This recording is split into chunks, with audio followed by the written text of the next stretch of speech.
Broadcasting from deep within the heartland of free America, where liberty still shines bright. You're listening to On the Move with Mac Worley III.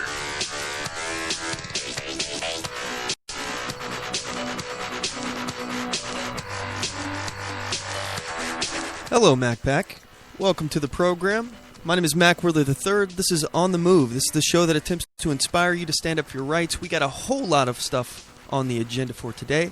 I'm really quite excited about today's show. We have, first, let's just go ahead and dive right into the featured topics. I'll go ahead and explain what the show that we're going to be doing today is. So, first and foremost, I just want to say this second hour of the program, if you're listening on the 405media.com and you would like to continue that, you can do so by going over to our website, OnTheMoveShow.com, or Spreaker.com/OnTheMoveShow. You're going to want to hear the second hour of the program because we have Jonathon Dunne of The Blaze. He's going to be joining us, and we're going to talk about a few different things. Primarily, I want to talk to him about the Constitution, and he is wanting to give his thoughts on this GOP race. Some of the things in particular he was just talking about was his sentiments on the Supreme Court. So I'm really excited to hear what he has to say about that. And our featured topics today, first of all, I want to talk about Bush dropping out of the GOP primary. I want to kind of analyze and try to figure out where his supporters are going to go. Where do we think that is going to wind up? Where are those people going to end up casting their vote? Then, did Macro Rubio, did he make a deal with Nikki Haley for her endorsement? We're going to talk about that. And also, I want to ask you guys, do you think that the FBI should be able to force Apple to produce a new product? This is a brand new product in order to access the San Bernadino terrorist telephone. I'm curious what you guys say about this. I have some clips from some of the GOP candidates, so I'm going to be playing what they think about it, and I'll give you my take on it as well. And you can always, as usual, feel free to give us a call and give me your take on it. The number to the show is 360-450-5625. That is 360-450-5625. Or you can message us on Facebook.com/OnTheMoveShow, or get us on Twitter @OnTheMoveShow. Then another featured topic here I want to get to. Sheriffs are speaking out against Beyonce. This is in response, in I guess retaliation to her halftime show. The show we'll get to that later, but we'll get to all of this here. Also, the next feature topic, Uncle Sam wants to tell you how to raise your children, and I want to actually do some analysis here on the Supreme Court and who I believe is going to be Obama's most likely pick. And anyway, we got a whole lot of other articles to get to, lots of information. If we run out, I have a whole stack of stuff here. So anyway, let's go ahead and I like to lead with what I'm wrong about. So let's go ahead and lead with that. So last week I predicted that two things would happen that did not happen. So let's go ahead and cut to that. First and foremost, I said that I think that Bernie Sanders is going to win in Nevada. First of all, just to make it clear, I'm not rooting for neither of these candidates. If I was to root for anyone, I would prefer Hillary Clinton wins, only because I think she's the weaker candidate. As far as how many people actually want to go vote for her, nobody is excited to go vote for Hillary Clinton. No one at all. And I don't even think Bill Clinton is excited to go vote for Hillary. So in Nevada, we see that Hillary Clinton, she won barely by the skin of her teeth. She got 52.6% of the votes. And again, avowed socialist Bernie Sanders, 47.3%. This was a close race. Now, I understand that's 5 points roughly, but the point being, he should not be anywhere near her. This whole situation, first of all, Nevada, it's he wasn't supposed to do well here because of the minority ratios and whatnot. Bernie apparently, this is what all the experts have been saying, Bernie does not do well with minority groups. He does well against with the younger people. So one thing I just want to note here, I've been doing some reading on this. Bernie Sanders has actually got some operatives in the Black Lives Matter movement on his campaign now. He's trying to basically win over some of those minority votes by putting these people on his team. So I'm not sure if that will actually have the desired effect, the outcome that he's hoping it will, but it looks like it didn't quite work out in Nevada for him. So I was wrong about this, but, I'm just flipping a coin here, guessing based upon, first of all, I just want to point out here, a lot of the polling, we had about a week in South Carolina where there was no polling that we could go off of. And to also point out a little further on this, the polling in Iowa, it wasn't accurate. So I'm not really sure if these polls are accurate or what the deal is. It looks like within South Carolina, it was a little more accurate than some of the other polls that we've seen. So anyway, Hillary in Nevada, she wins 52.6 to Bernie's 47.3. I still think that Bernie has a real shot at this, and I'm hoping I'm wrong. I would much rather see a Hillary Clinton go up against any of the GOP candidates, but I'm more concerned about a Bernie Sanders continuing to be in this race, primarily because I feel like a lot of people are getting on board with this message of socialism, and they don't even understand what socialism actually is or what Bernie Sanders actually represents.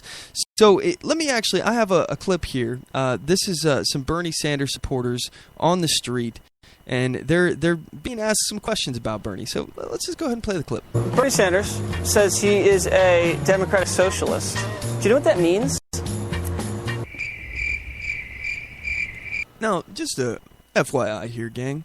These are not people who are just randomly on the street. These people are holding signs. One says bipartisanship.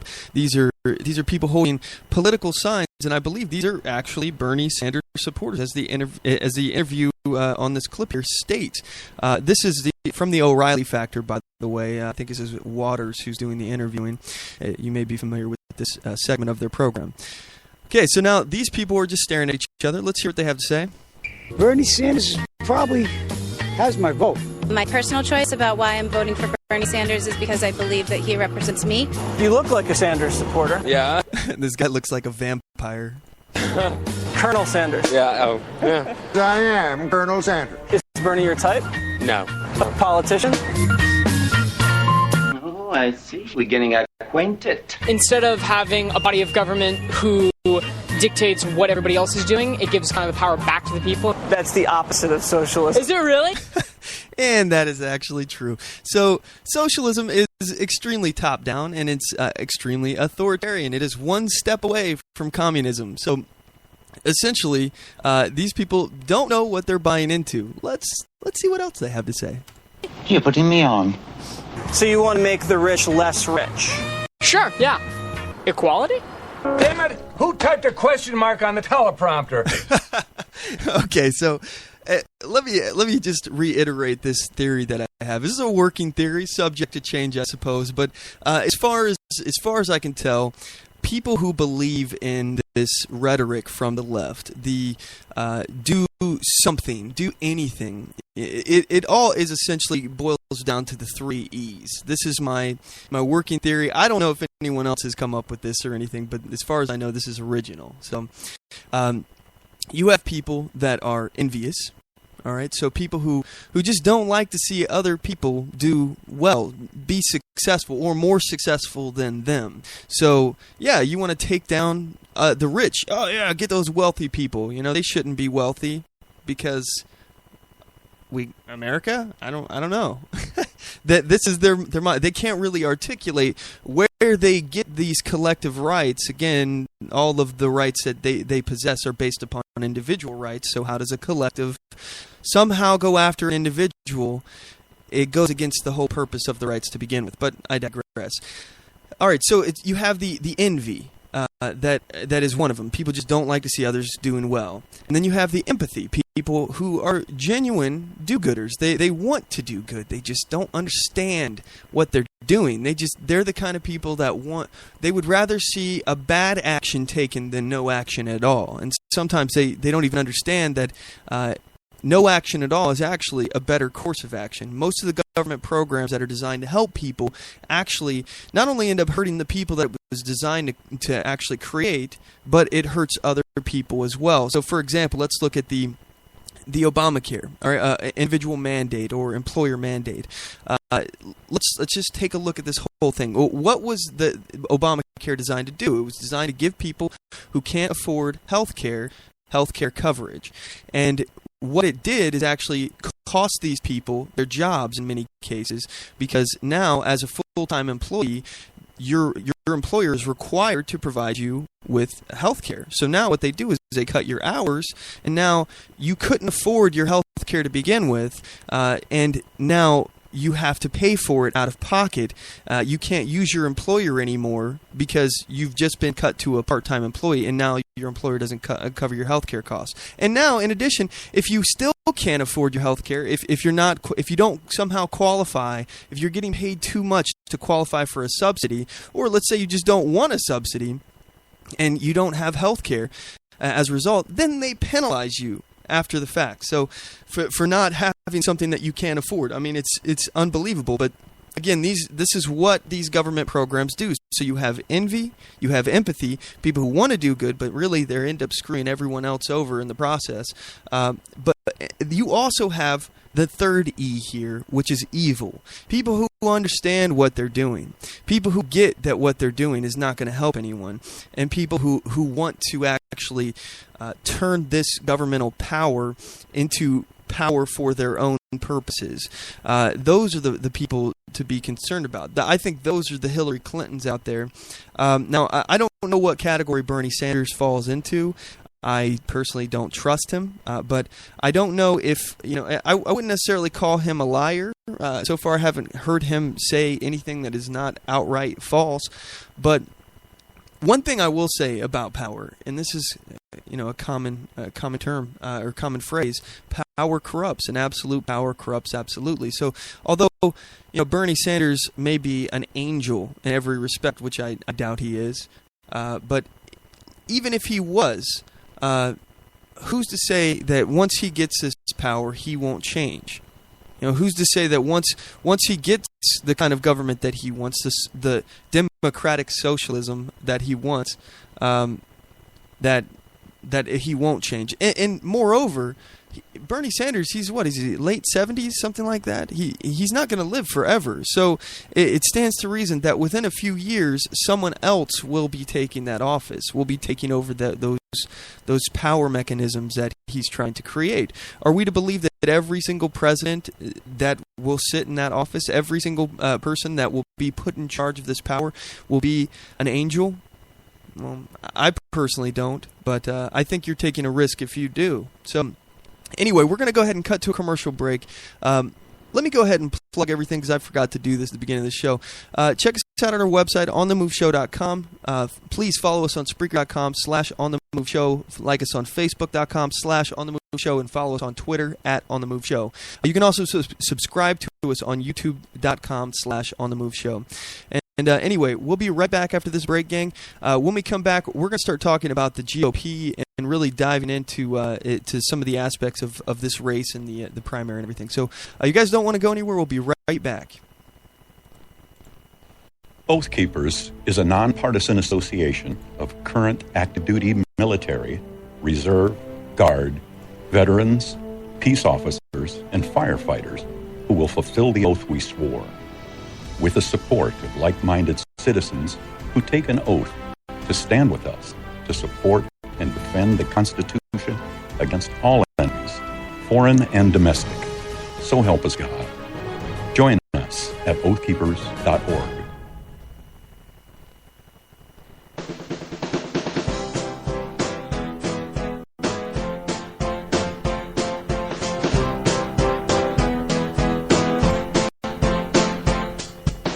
Support On The Move. Help us make this podcast bigger and better. You can do this by going to our store and purchasing one of our hundreds of products. All designs are original and made for patriots like you. Just go to cafepress.com/OnTheMoveShow. We appreciate your support.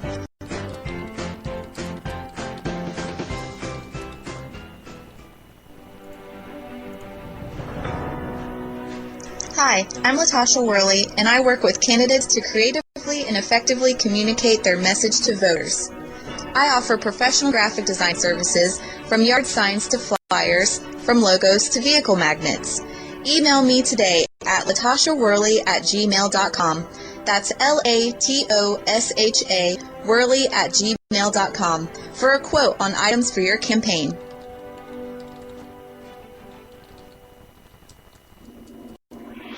Broadcasting from deep within the heartland of free America, where liberty still shines bright.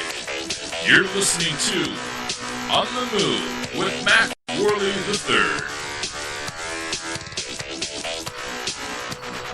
Hello, gang. All right, so let's see. Where were we when we left here? We're going to talk about the GOP primary, and I guess we'll delve into the Democrat primary as well. So let's go ahead and start at the first place here. Very first thing that needs to be discussed is the South Carolina primary. What happened in South Carolina? This is another area I was wrong. I predicted that Cruz would win, and boy, I was mistaken. All right, so maybe it was a bit of wishful thinking, but I was looking at the reason why I thought this was going to happen is because of Rubio's missteps. I thought that a lot of this Marco minimum that we were told was going to dissipate. That's what I believed. So I thought that Cruz was going to glean a bunch of Rubio support off of that. And in addition, I'm literally stunned that Trump won. Especially considering his performance in the last debate, it boggles the mind. I honestly do believe, as Trump said, he could shoot someone on Fifth Avenue and still gain support. It blows me away. First of all, this man is a stinking progressive. He's very, very progressive. All right, not even an inkling of conservatism within this person. So, but then in addition to that, I'm surprised that Trump can go ahead and within a Republican GOP talk about basically bashing Bush. And look, I'm not talking about Jeb Bush, by the way. I'm talking about former President George W. Bush. So I'm not a fan of the Iraq War. At the offset of the Iraq War, I was not for us being there. I didn't think that we should have gone in. And today, I still believe that we should not have gone into to Iraq. And I don't want us to go into Syria for weapons of mass destruction. Now, when you ask about is the world a safer place without Saddam? Maybe at the time, people who were unaware of the balance of power happening in the Middle East, what exactly, how this, because this area was already unstable. It's not like it's a beacon of stability anyway. It's already been fraught with wars for thousands of years. So, but to say that Iraq is the Middle East is a safer place with Saddam gone, I think is probably not accurate. Saddam was not a great guy. He was a terrible, terrible person, not winning any Nobel Peace Prizes. Although, come to think about it, Obama won a Nobel Peace Prize, so I guess they really lowered the bar for that. You guess you really don't. All you got to do is show up. It's like one of those participation ribbons. You just show up and they slap one on your chest. Good job. But to talk about Trump here, it was in a GOP primary bashing Bush, not just on the war itself, because first of all, Trump says that he was against the war at the offset. However, that's not true. It's just not true. There are interviews that show Trump saying that he supported the war. This is interviews prior to the invasion. I'm pretty sure it was an interview I heard from Howard Stern. I know it was prior to the war. So he supported it. He says, "Yeah, I guess so." He supported it, and then in the debate, he's saying that he didn't support it. He was against it from the offset, from way before we invaded, which isn't true. And then when he was called on it, he said he could produce 25 articles. He couldn't produce one article showing that, and he's like, "Oh well, people didn't cover me because I wasn't a politician at the time. So, just because it's not in the news doesn't mean that I didn't say it." Okay, well, the point that I have on this issue with Trump is that he was essentially saying that Bush was responsible for 9/11, and this is an issue that I think is fundamentally fundamentally flawed. This point, because first of all, he was only in office for a few months, 7 months, 8 months, something like that, before we were attacked, and we know that the Clinton administration passed up an opportunity to kill Osama bin Laden. So, it's kind of the same situation that we're in now. For example, what has Obama been doing in the Middle East? He's been destabilizing, and he's been having a hands-off approach. In some ways, I think he's fighting a proxy war, but to the rest of the world, everybody's perceiving that he's basically just trying to do as little as he has to, though that way he can't be blamed for any kind of backlash. But the issue is when you don't do stuff in a region that is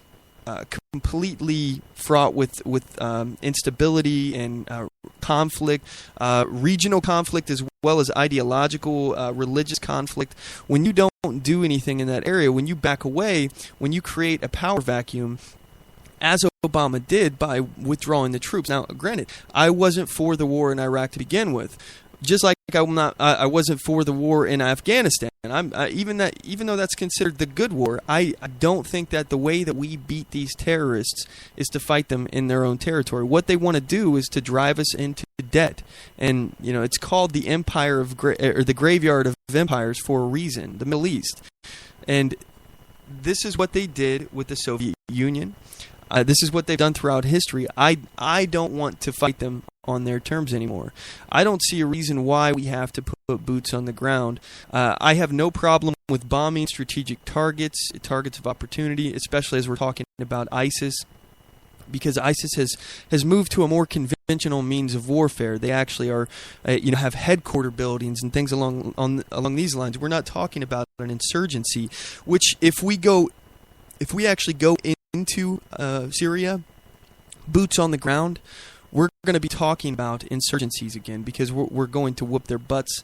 Their conventional armies, we're going to whoop them like we did in Iraq, and then they're just going to be sitting and hiding and attacking targets of opportunity, which is what we should do. Instead of us putting our men and women at risk, we should attack targets of opportunity. This is where I stand. But now, again, I wasn't for these wars. I disagree with the fact that the way that we're going into them. However, we're there now in Afghanistan. So I'm not talking about pulling up stakes. I want us to make sure that if we leave there, we leave without creating a power vacuum. That's the most important aspect, because if you create a power vacuum where no one is in charge of an area, where there is the opportunity for another power to take control, in these regions, these Islamic terrorists will do that, and you'll have either an ISIS or an ISIS offshoot, another affiliate, something along those lines that will be created, and it will fill that void. Or Russia will move in and fill that void, and geopolitically, that's not something that we would want. Now, again, I want us to be out of the Middle East. My point of view is we should be out of the Middle East entirely. We should not participate in civil wars over there. Let these people survive on their own. Whatever happens, happens. Now, unless they have a direct threat, like in the case of Iran, I don't believe that we would be safe if Iran got nuclear weapons. That's just where I stand. I don't want to see Iran with nuclear weapons, because I understand their ideology, and I also listen to their words. They want to kill us. So if Iran starts getting nukes, which we already know they're trying to get, I guess we'll have to cross that bridge when we get to it. I think that we're going to be in there already, just because of the fact that we've relieved sanctions on them, and Iran's talking about selling their oil outside of the U.S. dollar.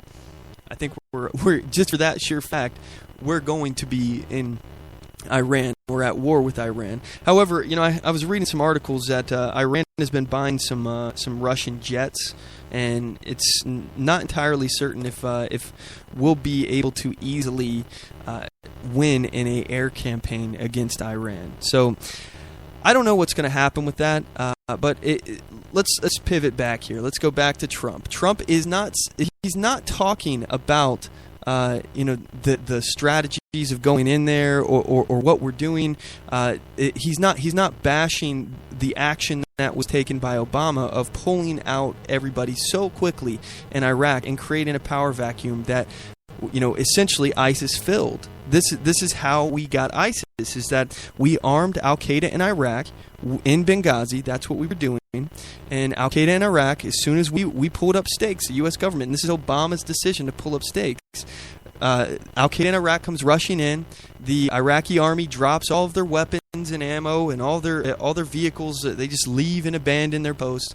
And then Al-Qaeda in Iraq comes and picks up all of this U.S. military hardware and changes their name to ISIS. So this is a problem of our own doing, and it's a policy of Obama. He's not being held accountable, just like people don't hold Clinton accountable for his inaction against Osama bin Laden. And because of that, we were attacked in the World Trade Center. Now, Trump doesn't mention this. Trump says his argument is that Bush lied and people died. This is the same argument that we've heard from the left. I mean, he's literally quoting the left. And honestly, I believe he is the left. He's part of the progressive movement. I honestly believe that he is not a conservative. He is a progressive, based upon not my personal view of the man, but his own policies. He's for a one-time wealth tax. He says now it wouldn't work, but if it did work to get us out of this debt, he would have supported it. So those are his own words. It's not mine. But he's trying to play like he was this anti-war candidate, but he's not. He was for the war. His own words as well.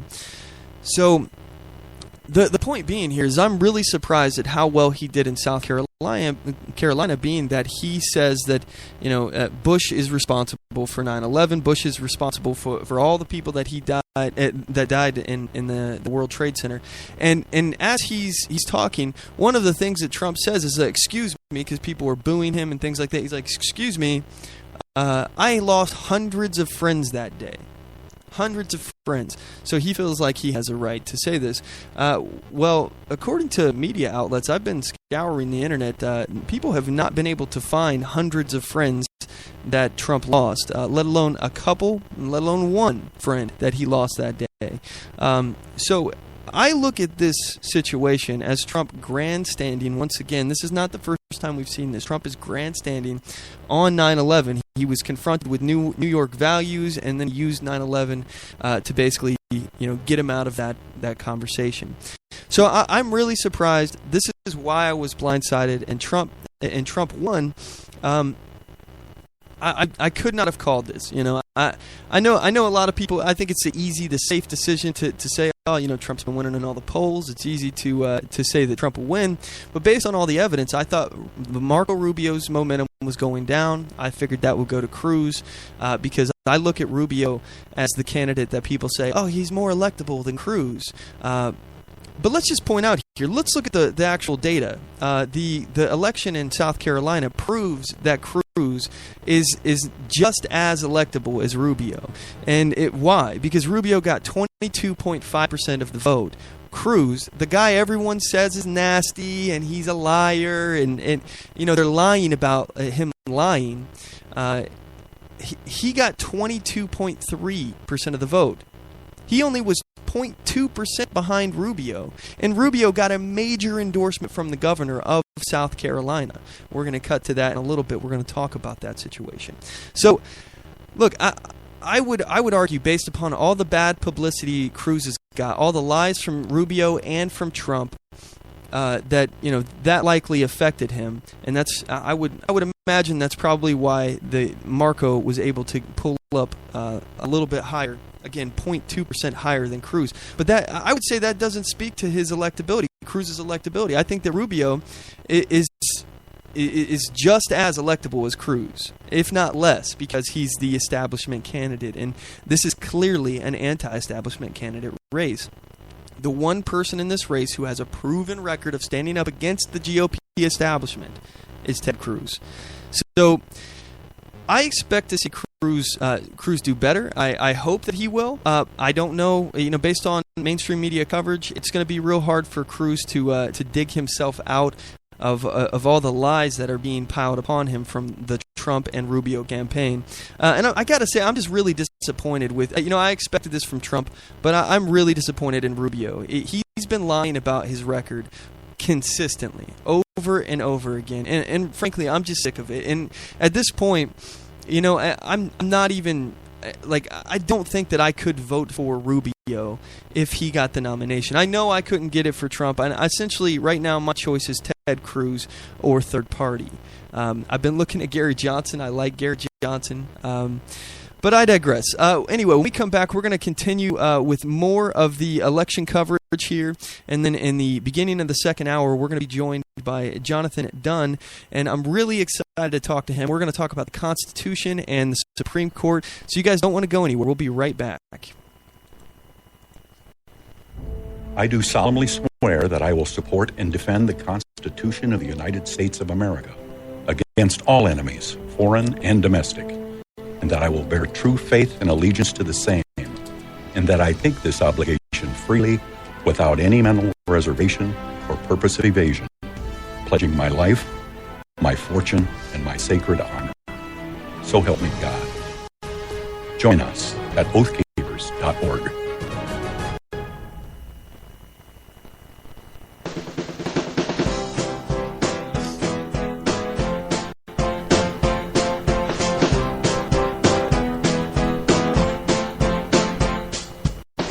Support On The Move.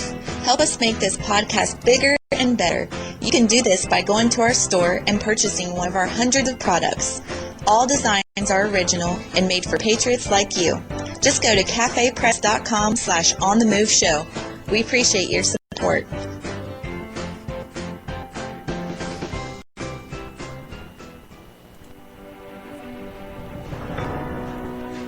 Hi, I'm Latasha Worley, and I work with candidates to creatively and effectively communicate their message to voters. I offer professional graphic design services from yard signs to flyers, from logos to vehicle magnets. Email me today at latashaworley@gmail.com. That's LATOSHA Worley@gmail.com for a quote on items for your campaign.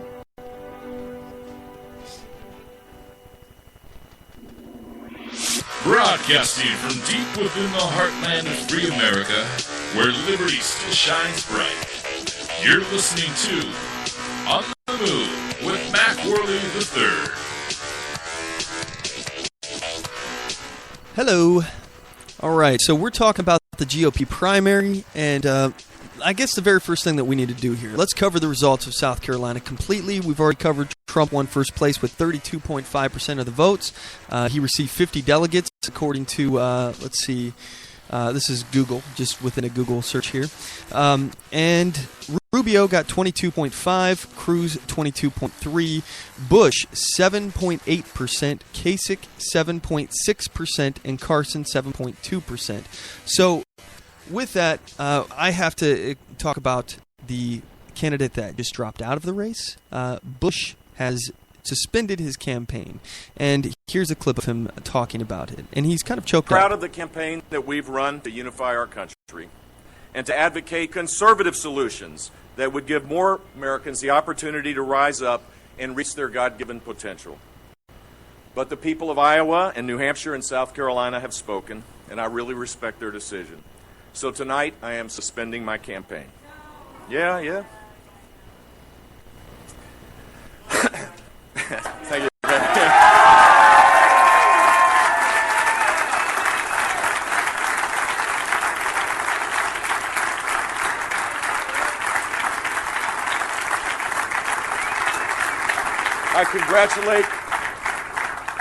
I congratulate my competitors that are remaining on the island on their success for a race that has been hard fought, just as the contest for the presidency should be, because it is a tough job.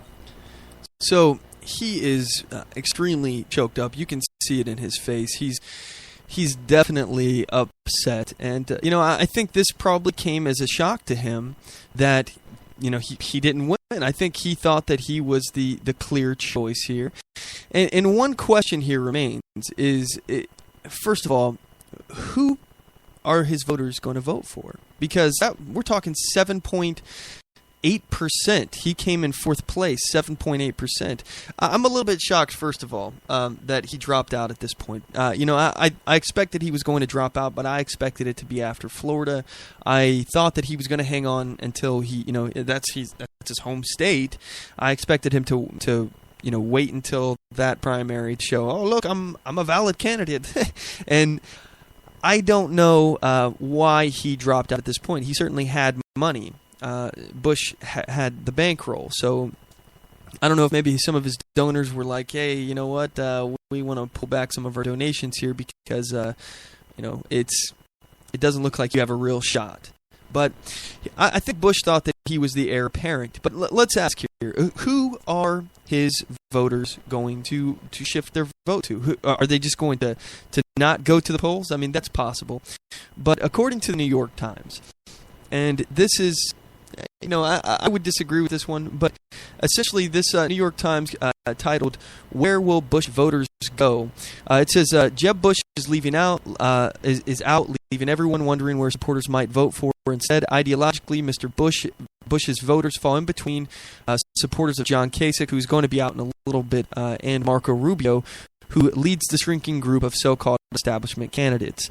The geographical profile of Bush voters. In South Carolina, Mr. Bush and other establishment candidates, Mr. Kasich and Mr. Rubio, performed better near the state capital, Columbia, and in other counties around Charleston, urban areas where residents are wealthier and more educated than they did statewide.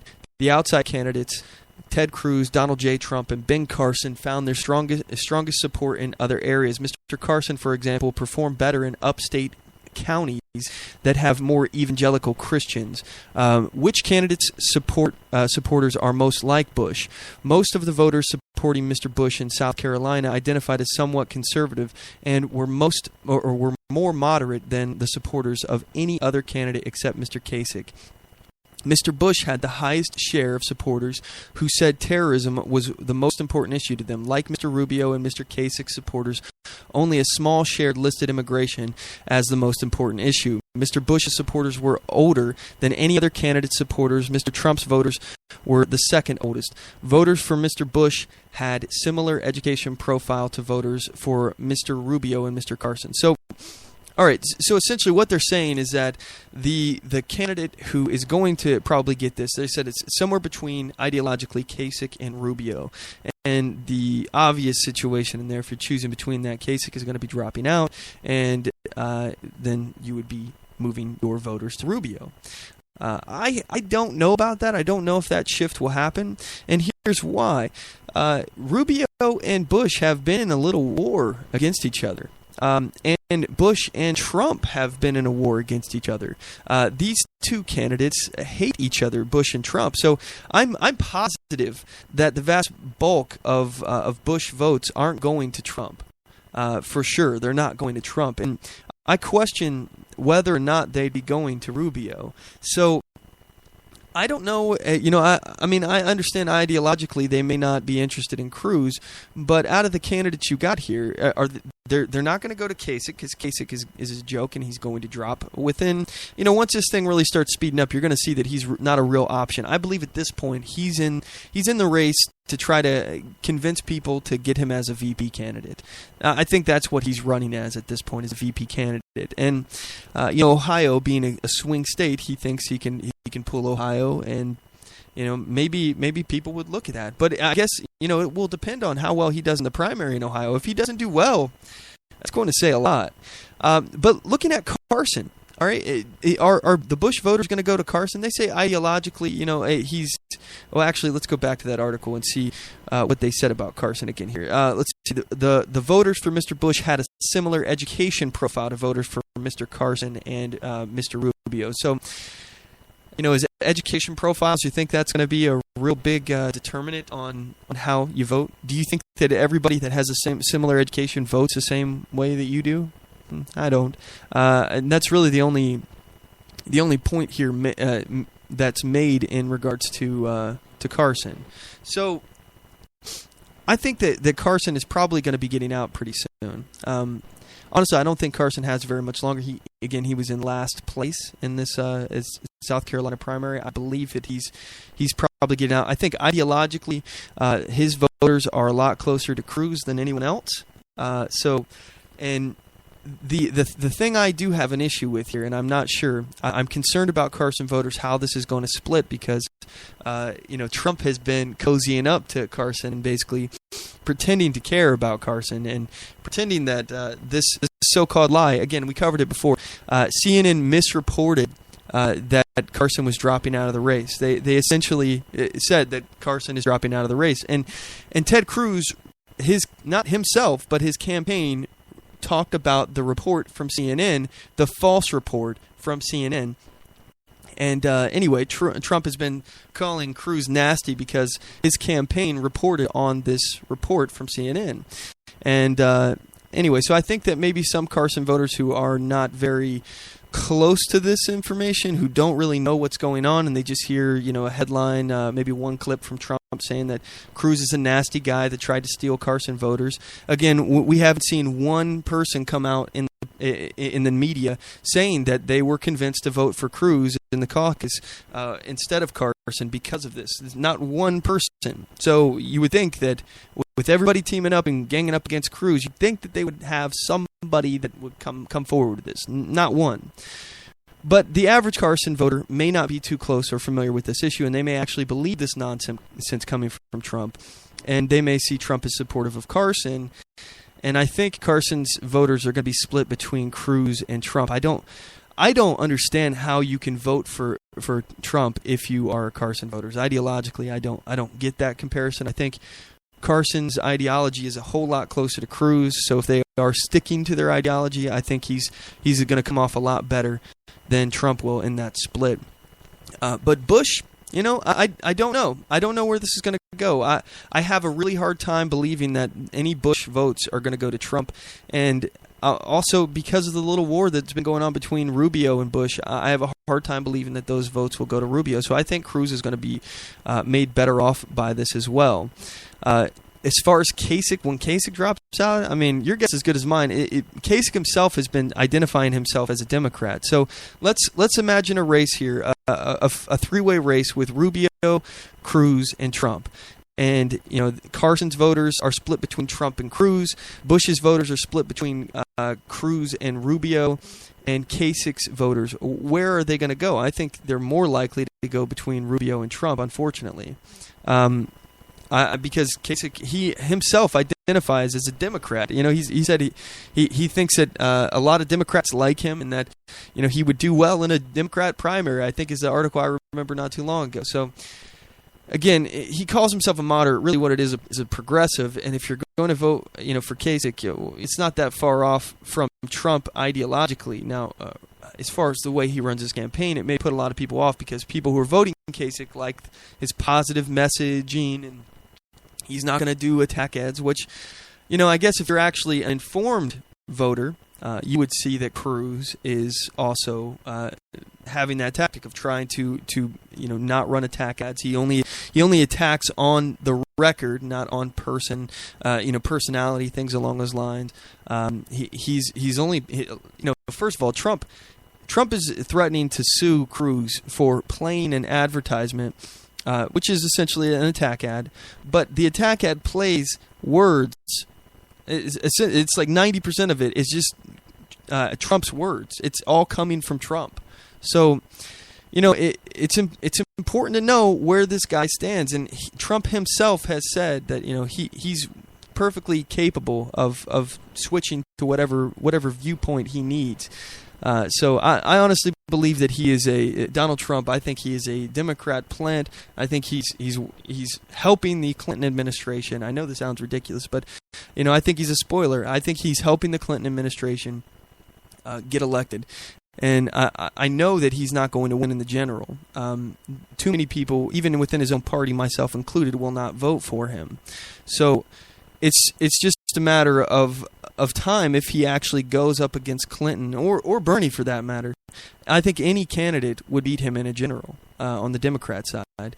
And one thing I'm concerned about Donald Trump, he's been talking about a third party run again. You guys remember he signed that deal, that pact not to run as a third party candidate? Well, he's saying, the GOP, they're not being fair. They're not holding up their end of the deal. Wah.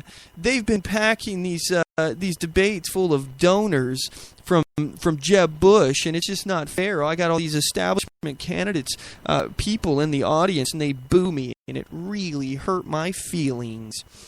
Look, first of all, the GOP has responded, and they say that every single candidate has an allotment of people that they're allowed to have tickets given out to for their supporters. So it's obvious if you're attacking somebody's candidate.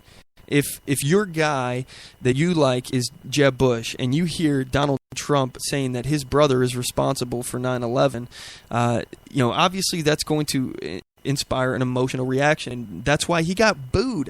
This is why I'm so blown away. He won in South Carolina. He got booed like half a dozen times. Booed. I'm not talking about just, no applause like Jeb Bush, where he's like, please clap. Please. Pretty please, will you please clap for me? He's actually getting booed.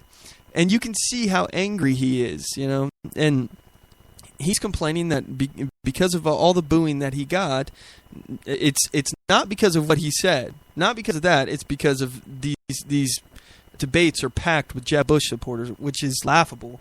I don't think that you could pack a car with Jeb Bush supporters, but I digress.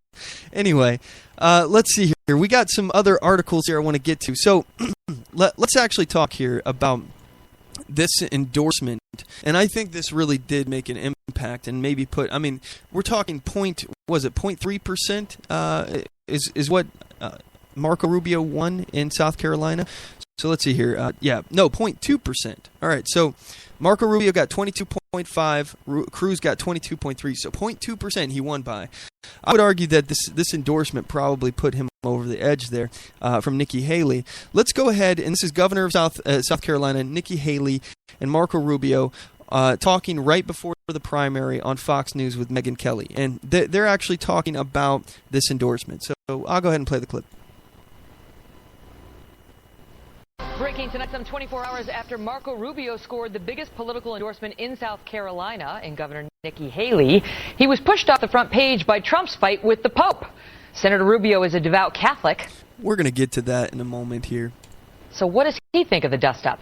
Joining us now, presidential candidate and Florida Senator Marco Rubio, along with the woman who just endorsed him, South Carolina Governor Nikki Haley, joining us from the Beacon Restaurant in Spartanburg, South Carolina.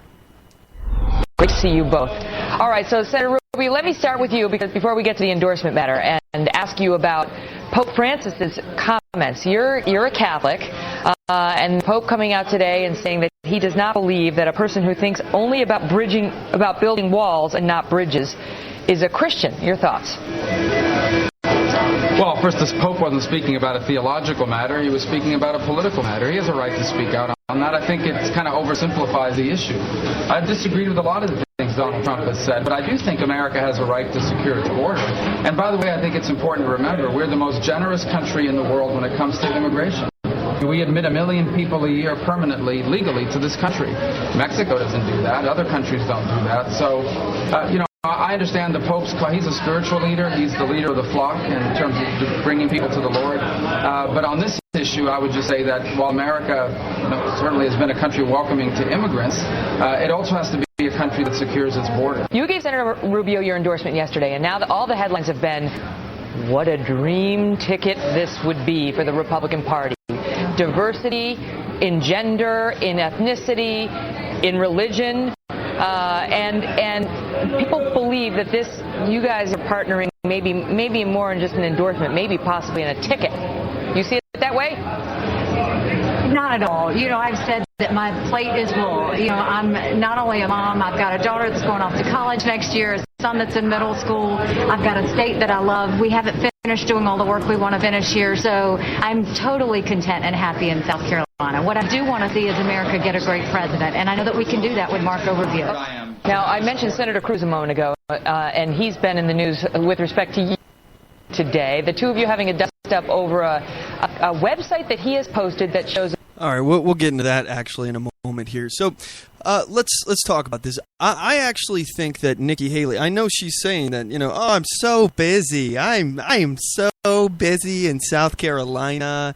I just can't possibly pull myself away to be the vice president of the United States of America.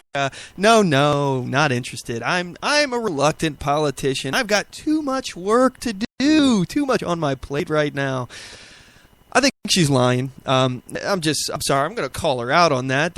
Seriously? Really? You're too busy to run on a vice presidential ticket? I don't believe you. No offense. I mean, I don't trust any politician. So that's my take usually. Is I don't trust politicians. I don't care who they are. And Nikki Haley. Let's cover her a little bit here. Let's talk about her. She was first of all, she's Native American and she's a female. So diversity-wise, that's what they're trying to do. And again, this kind of annoys me. It annoys me that you call it a dream ticket based upon their race. And all of this. How is this not racist? Really? Like for me, a dream ticket would be like a Ted Cruz and a Rand Paul. That would be a dream ticket ideologically, because that's what it is.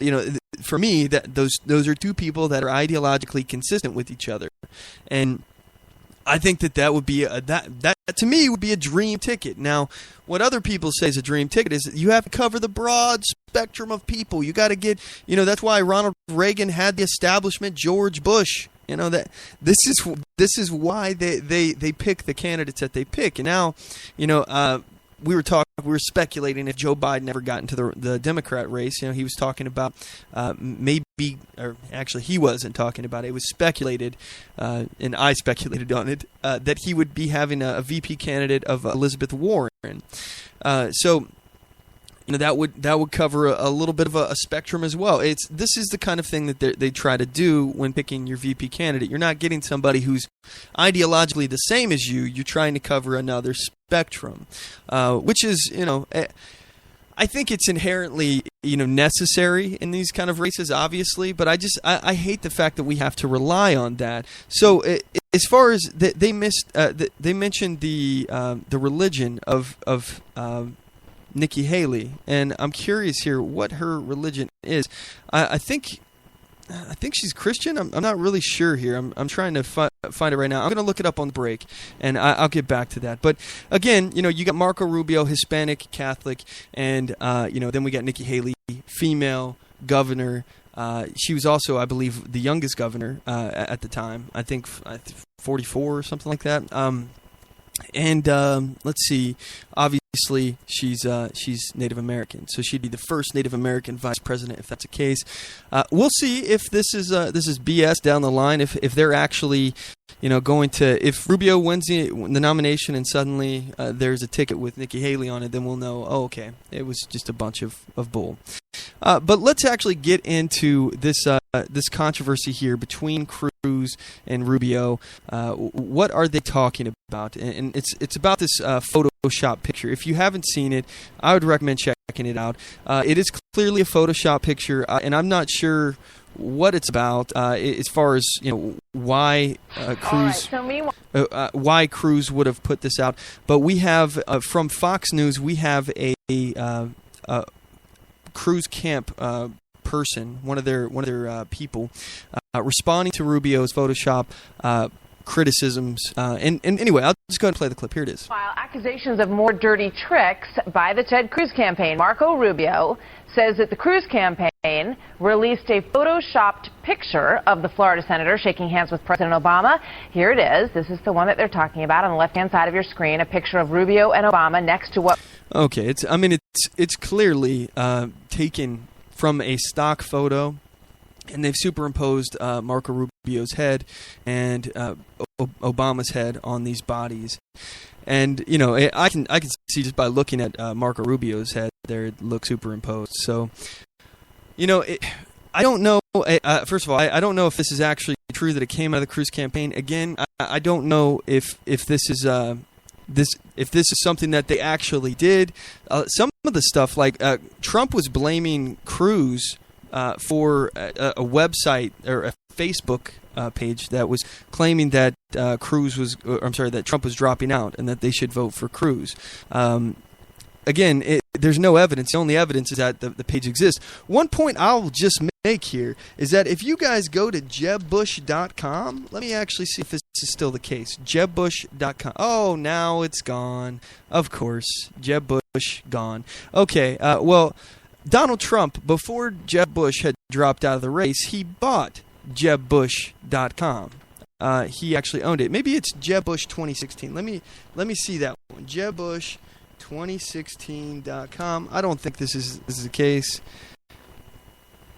No. Yeah, it was jebbush.com. So it actually redirected you to donaldjtrump.com when you went to jebbush.com. You talk about nasty tactics, dirty tactics.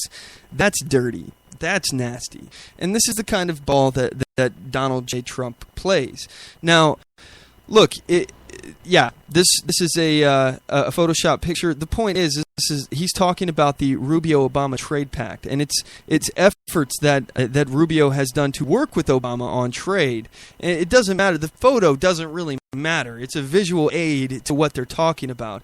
The fact is, Rubio tries to lie about his record. I don't care about the Photoshop picture. Honestly, I really don't care. I think it is Photoshop. And I don't know if it came from the Cruz campaign. Even if it did, all you have to do is say, hey, it's a visual aid to show you guys that they are, in fact, working together. Yeah, that picture was Photoshopped, but they have shaken hands before in the past. It's undeniable. We believe is the original picture. It appears Marco Rubio's head and President Obama's head were superimposed on the two bodies.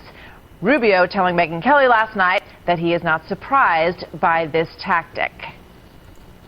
This was just one incident. You would say, all right, well, it's just one of these things that happen in campaigns. But the problem is that every day now it appears that Senator Cruz's campaign either does or says something that simply isn't true.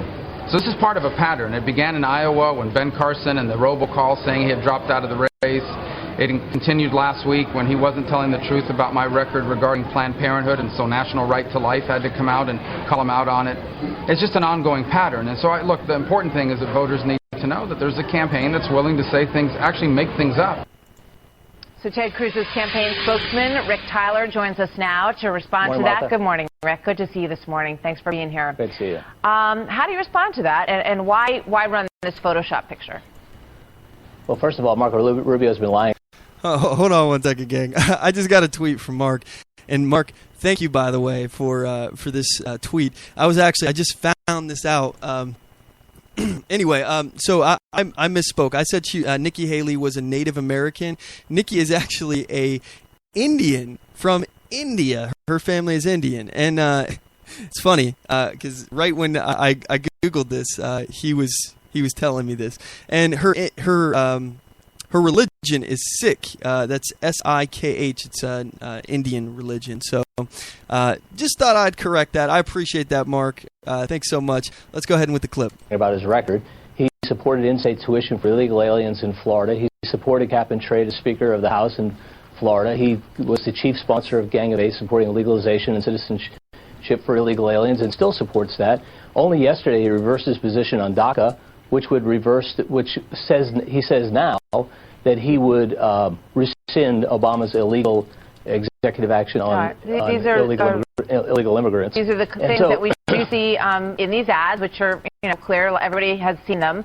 But the question goes to the tactic, the campaign tactic, and why why Photoshop a picture of a moment that didn't exist. Every picture in a political campaign is Photoshopped. If you look at every picture of Ted Cruz on any mailer... That's the answer? No, it is. I'm asking you a very specific question. Look at the picture, and I'm asking you... True. We know when you sit around in the office and you look at the new ad, and you say, let me just finish my question. Why did you Photoshop this picture? That's my question. Marco Rubio and Barack Obama have shaken hands. There's plenty of photos of him shaking hands. So are they denying that he shook hands? If they don't like the picture that we picked, send me the picture they like of Marco Rubio shaking hands with Barack Obama, and we'll swap it out. But the point is, only as recently as last week, Barack Obama said he liked Marco Rubio's immigration plan, the Gang of Eight. And so, look, Marco Rubio wants to hide behind his record. Think what he's talking about. And this is an important point here. He's not arguing with the point that he is that his record that Ted Cruz is saying is wrong. He's attacking this picture. Look, the fact is he's cozied up. He's an establishment candidate, first of all, and he did cozy up to the Democrats with the Gang of Eight bill. And he was trying to pass amnesty. And now he's backpedaling and saying, no, that's never what his intention was. And that's just a lie. I'm sorry, it's a lie. But anyway, we're going to go ahead and cut to a commercial break. When we come back, we're going to be joined with Jonathon Dunne of The Blaze. I'm really excited about this. We're going to talk about the Constitution and the Supreme Court. You guys don't want to go anywhere. We'll be right back. Oath Keepers is a nonpartisan association of current active duty military, reserve, guard, veterans, peace officers, and firefighters who will fulfill the oath we swore. With the support of like-minded citizens who take an oath to stand with us, to support and defend the Constitution against all enemies, foreign and domestic. So help us God. Join us at oathkeepers.org.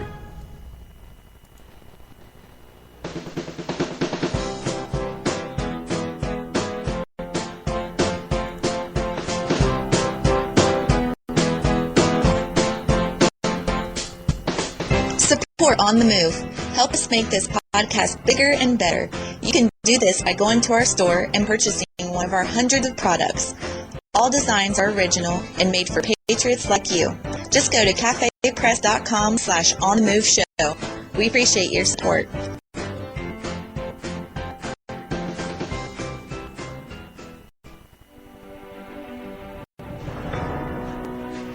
Hi, I'm Latasha Worley, and I work with candidates to creatively and effectively communicate their message to voters.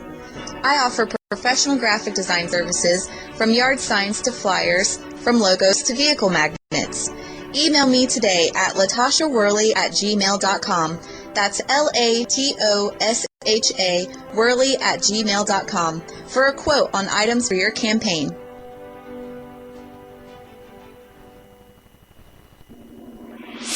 Broadcasting from deep within the heartland of free America, where liberty still shines bright. You're listening to On the Move with Mac Worley III.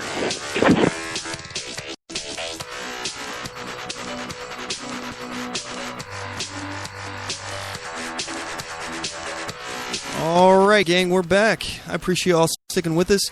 We are now in the second hour of the program, and we are joined with Jonathon Dunne of The Blaze. Hey, Jonathon, you there? Hey, brother, how you doing? Thanks for having me on. I'm doing very well. First, I just want to say thanks so much for joining us. And by the way, for those of you who don't know, this is Irish John on Twitter. You can follow him at Freedom.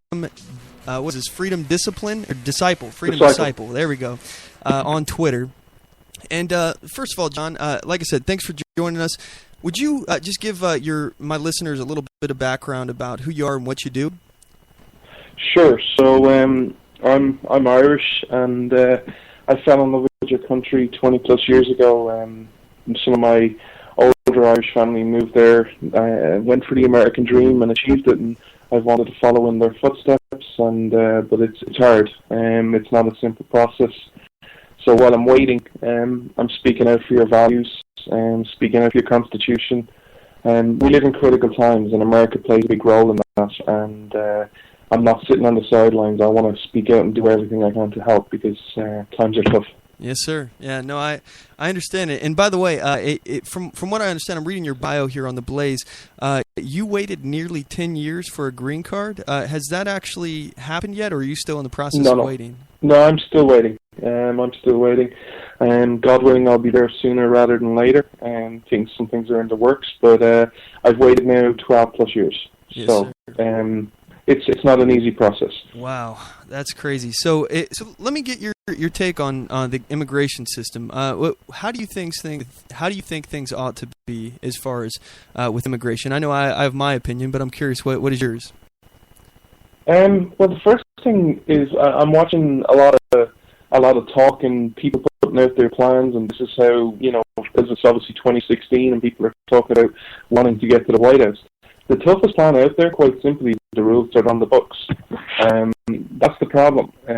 You follow the rules that are currently on your books, immigration's pretty much sorted. What's frustrating for me is you're not really talking about the full issue. So people are talking about the border, we need to secure the border, and you need to build a wall. Fine, that's absolutely perfect. I fully support anyone doing that. But that's only 60% of the problem. No one ever seems to address the 40% of legal immigration, which is people who come legally but overstay their visas, whether that's a work visa or whether that's a student visa or a holiday visa. No one ever seems to want to address that. So the biggest thing you can do is enforce the laws on your books, and you can do that overnight.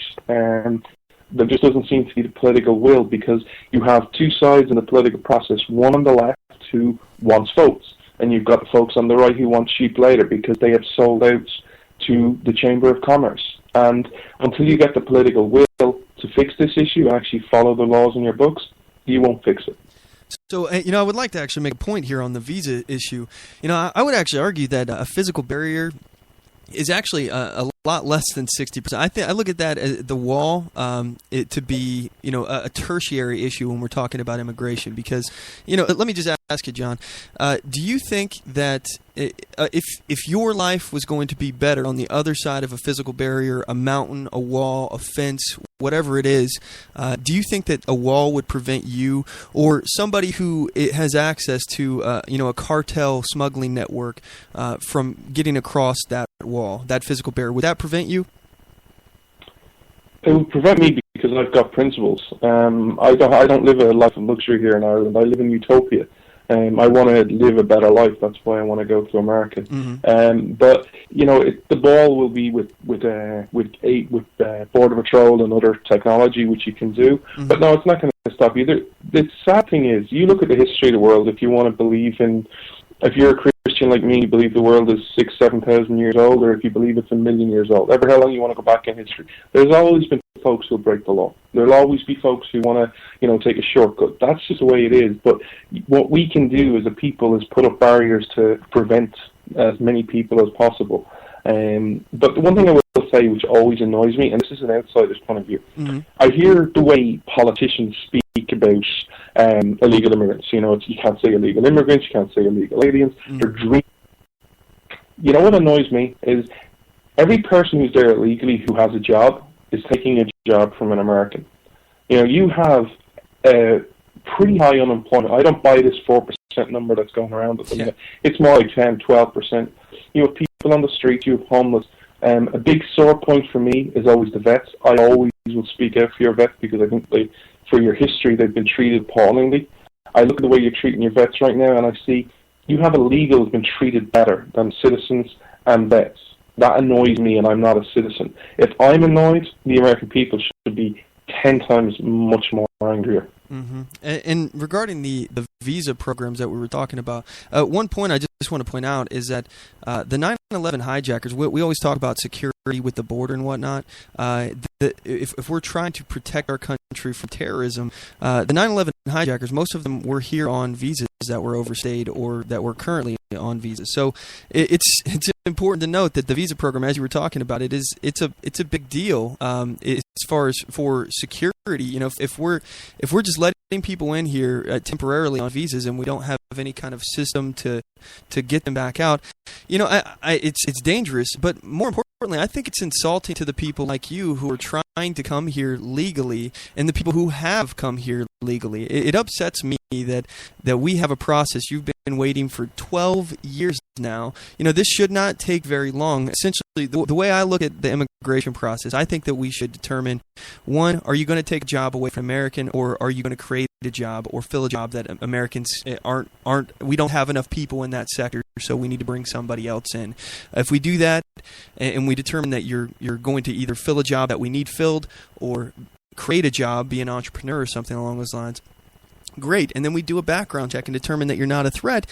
Why does it take 12 years to decide that? It blows me away, and I think it's ridiculous. We need to streamline the legal process, but personally, I think we should be selective on it. Would you agree with that sentiment? Absolutely. Like, the one thing that never bothers me, people always focus on, the 10, 12 years.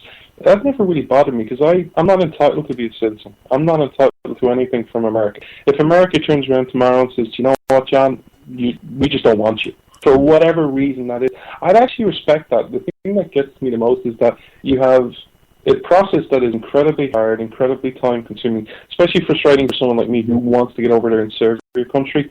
And I can't do it, but yet there are people who will just go, you know what, I'm not going to do what John did. I'm not going to wait. I'm just going to jump a line. And then you're a dreamer. You're more fertile than the American people. You get all these praises.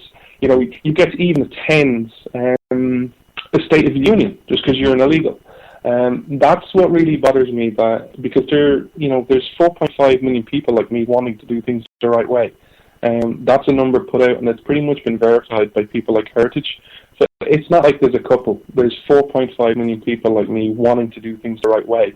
For America to say to the world we're a land of just and a land of laws and we're this just nation, yet the way you treat people who want to come in legally versus illegally, it's wrong. And then illegally versus citizens, it really is troubling. And I think it's something you need to fix pretty quickly. I definitely like the point that you made. That you said you're not entitled to becoming an American citizen. We as a country we do have a right to choose who we allow into our country and who we allow citizenship. I think that's an excellent point. But regarding the incentives, I think you're right. By making this process so long, arduous, costly, especially, I'm sure you probably spent a lot of money on this process during this 12 years, have you not? Well, at different times, yeah. It can be costly if you go through things the right way, and then if you need lots of more paperwork, visas and lawyers can be expensive, yeah. Yeah, so, what that's doing is creating an incentive for people who, as you said, you have morals. You're not going to cross that wall, even if your life would be better, you want to go about it the right way. And as you said, there's 4.5 million people like you, but there's a lot of other people who are not like you. And sadly, I think you guys are outnumbered. We have, roughly 11 million, and that's what we know about illegal immigrants here in this country, people who've decided to cut the line. And this is the thing to me that's so upsetting about amnesty, is that it's giving these people who came here, who violated the law in the first place to come here, which is a felony. I mean, you're violating federal law. So we're letting these people cut in front of all of you who've been waiting patiently for your turn, spending all your money and your resources. And these are the kind of people that I think if anybody should get president, it would be you guys. What do you think?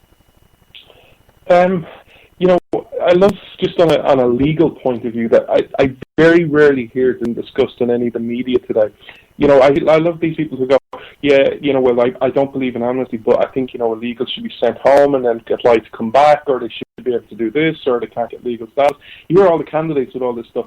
Again, the laws that are on your books are 100% tougher. The laws in your books state if you overstay a visa, regardless of what the reason is, or time frame, you can be banned from America for up to 10 years.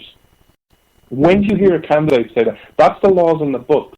The laws in the books are so much tougher than what's been put out there by the majority of candidates, and it's never discussed. I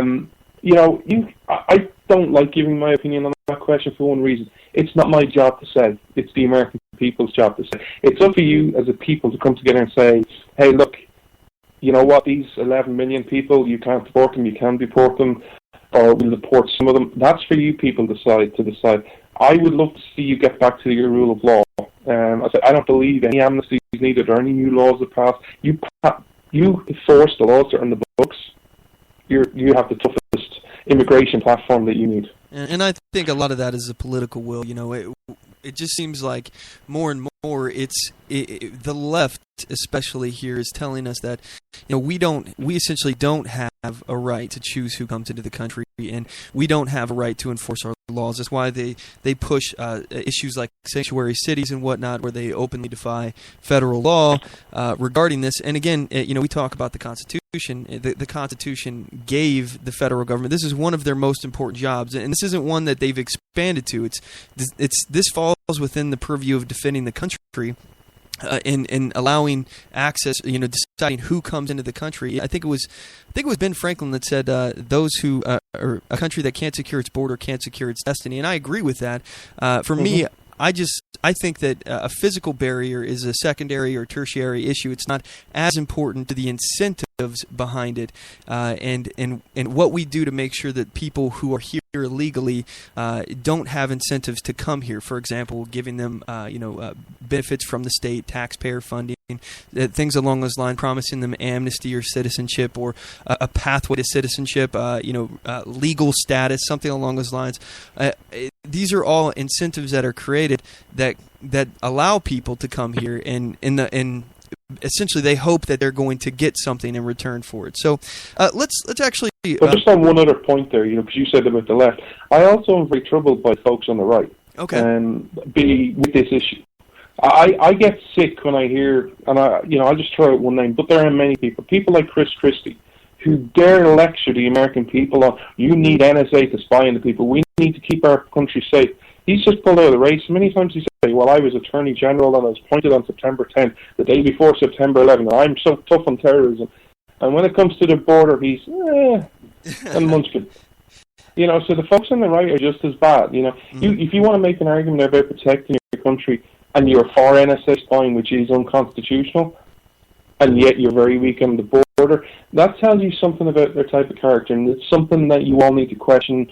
Is there another motive behind it? Yeah. Well, I would argue that, first of all, Chris, I have my issues with the right, especially in terms of security. And I'm a libertarian, so I kind of fall somewhere between these guys. I'm socially liberal, fiscally conservative, and for me, I don't want the government to expand power and their ability to access our information, because I know it doesn't go both ways. For example, I'm going to be talking about later in the show this Apple situation, but I know that they want to have easier access to our information, but we can't say, hey, NSA, I want to access the information that you have in your records and in your bulk spying that you've collected all this data. We can't access that ever. So it doesn't work both ways. And my trouble with the right is obviously their issues with them being so strong on the border, because I disagree with the wall. I don't think a wall is a good idea, because I don't want the government to have more control. If you can prevent people from leaving, that's an issue for me. And this is the continuing battle, as you were talking about, liberty versus security. And I'm always going to go with liberty. I just think that in the grand scheme of history, we can see that governments have killed more people than terrorists and lone wolves. We have a bigger threat on our liberty and our lives from government than we do from some terrorists in caves or some guys in Afghanistan or Iraq or Syria. I know that those guys do pose a threat, but if it ever comes to the point of, well, you need to sacrifice your liberty in order for us to protect you, I typically go for the liberty on my side. And I have my issues with the right as well as the left, but as far as some of the difference here, because I'm actually really interested. What do you see as a major difference between Ireland, where you live, and America? What are some huge differences, especially in form of government? In terms of government, there isn't a whole lot of difference in many ways, because the sad thing is you've changed in 30 years. Let's focus on the right. The left have just gone totally far left. You've gone from everyone loving Ronald Reagan, where Reagan used to say government was the problem. He used to make jokes about, the most fearful words you'll ever hear was when someone knocks on your door and says, hey, I'm from the government, I'm here to help. That was Reagan, and he used to say that. And you now have a front runner who is winning on the GOP side, who has many issues and many leftist positions, but thinks, government actually is just managed badly. We just need to manage it better and everything will be fine. That's a huge change, and that's going to take a lot of debate and going to have to be discussed in depth, because is government the problem, or is government just badly managed? I am on the side of, I don't know what I am. I don't believe in labels. I don't subscribe to any bar Christian. But I can tell you the easiest question I'll ever answer is the amount of government departments I keep. I would pretty much axe a lot of them, from EPA to the IRS, to energy to the education. There are very few departments I would keep. And now that you have the front runner saying, I just think it needs to be managed better, I find that troubling. And if people are going to go down that road, there is nothing very much different to governments in Europe. I did a show 2 weeks ago when I actually broke down Karl Marx's own words, because Marxism is more extreme than socialism, and I said, here's his 10 points of a checklist that he wanted to fulfill to make Marxism happen. And I said to the American people, how far are you away from it? If you break down all those issues, you're not very far away from it. You know, what aspect of government do you say, where's the limit to government? Or what is the people responsible for? What one thing can the government not do? You look at everything from education to cars, to environment, to education, to health, to money, to banks, to businesses. You don't have any aspect of your life that you're free. You talk about any natural disaster. It's always government, it's always FEMA, it's always local government. There's never a case of, this is a little problem we have to deal with, and the communities are going to deal with it. The families and the people in are going to deal with it. The church is going to deal with it. We need to get back to your fundamental founding principles, where it's about the individual. Yes, there's a role for government. We can argue its limited role, but the people need to be the guiding light. I can't answer the political thing, but I can answer a philosophical thing. The biggest difference between America and Ireland and the rest of the world, I'll bunch Ireland in there, is firstly is your constitution. It is what separates you and makes you exceptional and unique, because you were the first country and the only country to say, hey, we have rights, and they come from God. These rights are not up for discussion, and not up for debate, and are not up for election. Every other country doesn't have that. The second thing, you have a Bill of Rights and your founding. It's about principles. It's about limiting the involvement of government in your life. Ireland doesn't have that. I love how people think today America is a democracy. God, it never has been, and God willing, it never will be, because democracy sucks. Democracy is nothing more than a glorified popularity contest. If I say I want to take something from you, and I get 50% plus one to say I can take it, hey, that's democracy. It's great, right? America is different. It said, no, there are limits. There are checks and balances.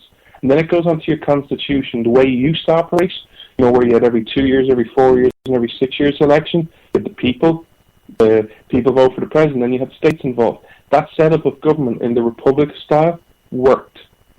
And that's many of the things. There are many other different things. I don't know if you want to discuss them, but that's the biggest difference. The third biggest difference is your people. Sadly, many people in Europe and rest of the world, from what I see, the vast majority believe they live in a box. And if the government defines that box, and if they say, hey, guess what, you can't have guns, sure, some might kick and scream about it, but eventually what one generation accepts, the next embraces. Yeah. And it just lives in that box. The American people are different. There are people like the Tea Party, like the Libertarian groups, that you get out there and you go, no, government can't do that. And they question things. They go, no, where does the government get this power? Where is this in the Constitution? That is the difference. And if we can ignite a fire under there to start getting people to ask questions, start educating themselves, and start talking about God-given rights again, then we might just start repealing some of the stuff over the governments where it's eroded freedoms over the last 10, 20, 30, 100 years. So, I want to comment here on specifically, you were talking about natural disasters and whatnot with emergencies, and we need to turn to the church instead of the government. But one of the things I've noticed recently is that when we are essentially in America now, we're one natural disaster away from the government enacting some kind of a state of emergency where they restrict our rights. We saw that with Hurricane Katrina. They were killing people's dogs because they were forcing them to leave, and some of these people wouldn't leave without their animals. They would kill them. They were, it was a lot of situations where people who were armed, I've heard reported, were shot by National Guard just because they had firearms, things along those lines. And you asked the question, where are the limits of the government's power? And for me, obviously, I know that we have, as you mentioned, the Bill of Rights and the Constitution that are supposed to protect us. But as I said, it seems like the further along we go, we're just one event away from these things being ignored, and I don't necessarily know how we can fix that other than by the people, as you said, is another issue here. I do agree. We have a different mentality here. Not everybody. There's a lot of people here who would, I call them statists. They just will go with whatever the government says. Put whatever box the government describes, as you described, they'll embrace. It doesn't matter if government says it's correct. That's what they believe. And people like me and like you, we have ideologies that dictate how we live our life. And my ideology is essentially based upon the non-aggression principle. So just because government says it's okay for me to do something, that doesn't necessarily mean that I think that that's okay. Or if they say it's not okay, that doesn't necessarily mean that I agree with that either. I've said before about the what one generation accepts, then the next will embrace it. And I think you're right. It concerns me that we've allowed here in America, this is supposed to be the last beacon of hope, and it concerns me that with just one event, the balance of power can shift. The Constitution and Bill of Rights can be ignored. And one thing that I'd actually like your opinion on is this running of Bernie Sanders. He talks about being a democratic socialist, and essentially the way I understand this, socialism is the state owns everything basically, and democratic socialist is that it's based upon the voters. So it's essentially, you were talking about democracy sucking. This is the tyranny of the majority, where the majority, if 51% of the population wants something, the government can force it upon somebody. It's not based upon individual rights. It's about collectives. And for me, I think this is actually a schizophrenic way of operating your government, because if you're basing everything on mob rule, it doesn't necessarily mean that you're going to have a consistent strategy. Depending on the week, people could vote 51% one way, and then the next week they could vote 51% the exact opposite way. So basically, the difference between democratic socialist and socialism is that socialism is like a one man in charge calling the shots, and democratic socialism is a more schizophrenic way of the mob calling the shots, and they may change their policy depending on what the whims of the people are that day. I'm curious, what do you think about Bernie Sanders running and getting so much support here in America? It's interesting to watch. One thing I'll always say about people, because I grew up in a socialist country, I live in a heavily socialist country, I always find it refreshing when people are honest. I could have a conversation with Bernie Sanders. We wouldn't agree on much, but you can have a conversation because he's upfront and honest. He always has been. Second thing I'll say is there's actually an opportunity for people on the right to listen to Bernie Sanders very closely and agree with about 50% of what he says. If you actually listen to some of the things he said, he identifies problems pretty well. However, his solutions suck because his solution is more the same, more government. It's the whole government. When you have government as a problem, you either go, it was badly managed, badly funded, wasn't done right, or wasn't done enough of. And what he wants is, well, these are all these problems, we're going to do it better, we're going to do it more, we're going to do it differently or bigger and more expensive. What we need to do is say, yeah, you're right. So when he talks about incomes, when he talks about unemployment, when he speaks about big business, he has a point. He's pretty much right on all that. However, his solution is absolutely wrong. The solution is not more government, it's more freedom, it's more responsibility. And if you can tap into that, if someone can tap into that and say, hey, look, this is the other solution. Because right now in America, you have not got many people arguing for the free market. You have people arguing for big business and big government business. No one offers, hey, we don't want regulation. We will succeed or fail on ourselves. And if we fail, that's fine. We don't want a bailout. We will just go out of business. We don't want that, but if that happens, that's the way it is. Whereas you have businesses now who go, yeah, I'm too big to fail. If I ever fail, I'll just get a bailout. You also have businesses which are big, which are using the regulation and legislation system to their advantage to shut the door behind them. An example I always give of this is, cast your mind back to 2007 and 2008, the great economic collapse, the banking industry. Look at how banking has changed in those 7, 8 years. They're not good. They don't offer many services, and their customer services sucks. Also, they're hated because they took their bailouts. Yet name the new bank that came out of that. Your USP as a business should have went, hey, everyone hates banks, everyone got bailed out, and they treat people like crap. There's an opportunity. That's a prime opportunity for a new person to go in. I didn't take bailout money. I'm going to treat you with the best respect, the best customer services. I'm going to give you the best services. Why didn't they? Because to open a bank today, the first thing you don't need to do is you don't need to find a property, which you should. You wouldn't look for staff. The first thing you do to open a bank today is hire a lawyer to go through all the regulations and the legislation and say, how can we operate? That's true. And they're the things we need to put an argument out there and say, yeah, the people on the right, like your Mitch McConnells, your John Boehners, your Paul Ryan's, they're for the Chamber of Commerce. They want big business. They believe in regulations. The folks on the left, like Hillary Clinton and Bernie Sanders, they want more big business. They just want to choose which is, they just want to choose which business. We don't like coal, so we're going to do solar power. That's the difference. We need to put it and say, hey, guess who gets to decide the free market? The people. If you want to buy something, you buy it. If you like it, you like it. Then they'll get rich. Everyone loves Apple. Why did Apple become successful? Because, hey, we did computers, now we do phones, and now we do iPods, and now we do iPads. That's great. That's the free market working because people wanted that product. Let me give you another example. Sorry, I know I've spoken a lot. The people on the right, it frightens me how many people can't argue against ethanol subsidies. Whether it's on principles as we don't want the government picking winners or losers, or whether it's a track record. Its track record sucks.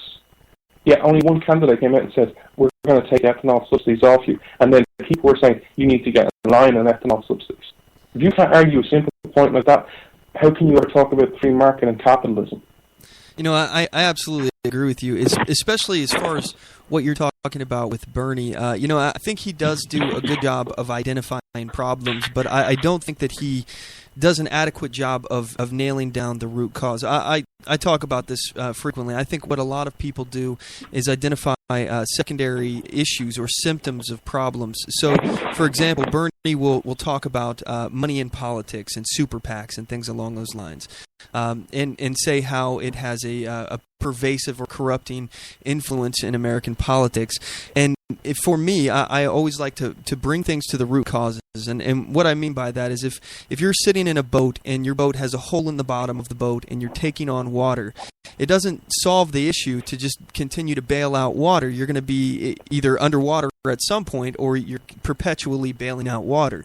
You have to attack the root cause of why there's water in your boat, and you have to plug that hole. So the way that we do that is to address the root cause here. Why does money in politics, why does it have a pervasive or corrupting influence? And the issue is because of the government having the power to give people special favors, to pick winners and losers, to influence the free market in some form or another. And that actually is why people have incentives to give money to politicians. Like Donald Trump says, you know, you give money to a politician, they'll do whatever the hell you want them to do. This is his words, you know, that's not mine, but this is essentially the reason why money is coming into politics. And the answer, if you want to fix the money in politics, is you limit the government. You don't look to the government to provide a solution to a problem they created. You look to limiting the government's power to fix the problem. And, you know, I think you're right about ethanol. You know, Ted Cruz, he stepped out and I think he's created a roadmap now. This is what people will be doing for years to come in Iowa or in areas where there's ethanol subsidies. And I absolutely agree that they have actually created a problem, and this is a governmental issue. First of all, if you look at there's reports that the Gulf of Mexico has been basically poisoned from all of the fertilizers that are draining down into the Gulf, and this is a result of ethanol subsidies because it's incentivized people to grow corn, which they're growing more than they would have normally. But his solution is to cut. Ted Cruz's solution is to cut all subsidies, oil, gas, and ethanol. That way it levels the playing field, and he's getting rid of this mid-grade wall that prevents them from selling mid-grade ethanol, which will increase their market share by 60%. And he does all of this by getting the government out of the way. It's allowing the free market to work and operate. And as you said, I completely agree. You know, turn it over to the free market. Don't let the government get in the way, because that's our biggest problem. And actually, one of the things I want to talk. Let's pivot here to a new topic here. I know you wanted to talk about the Supreme Court and Sure. with the recent passing of Scalia. So what did you have that you were interested in talking about with this? Well, you talk about how we need to get back to principles. Principles, America's based on principles. The right to life, the right to liberty, pursuit of happiness, pledging to each other our lives, our fortunes, and our sacred honor. It has been based on principles since day one, since July 2nd, 1776. Today, principles are going out the window. The Constitution is going out the window. And I'm really getting very frustrated with most of GOP and the Conservatives making Anton Scalia's replacement a political issue. It should not be a political issue. The Constitution is not up for election, nor should it ever be.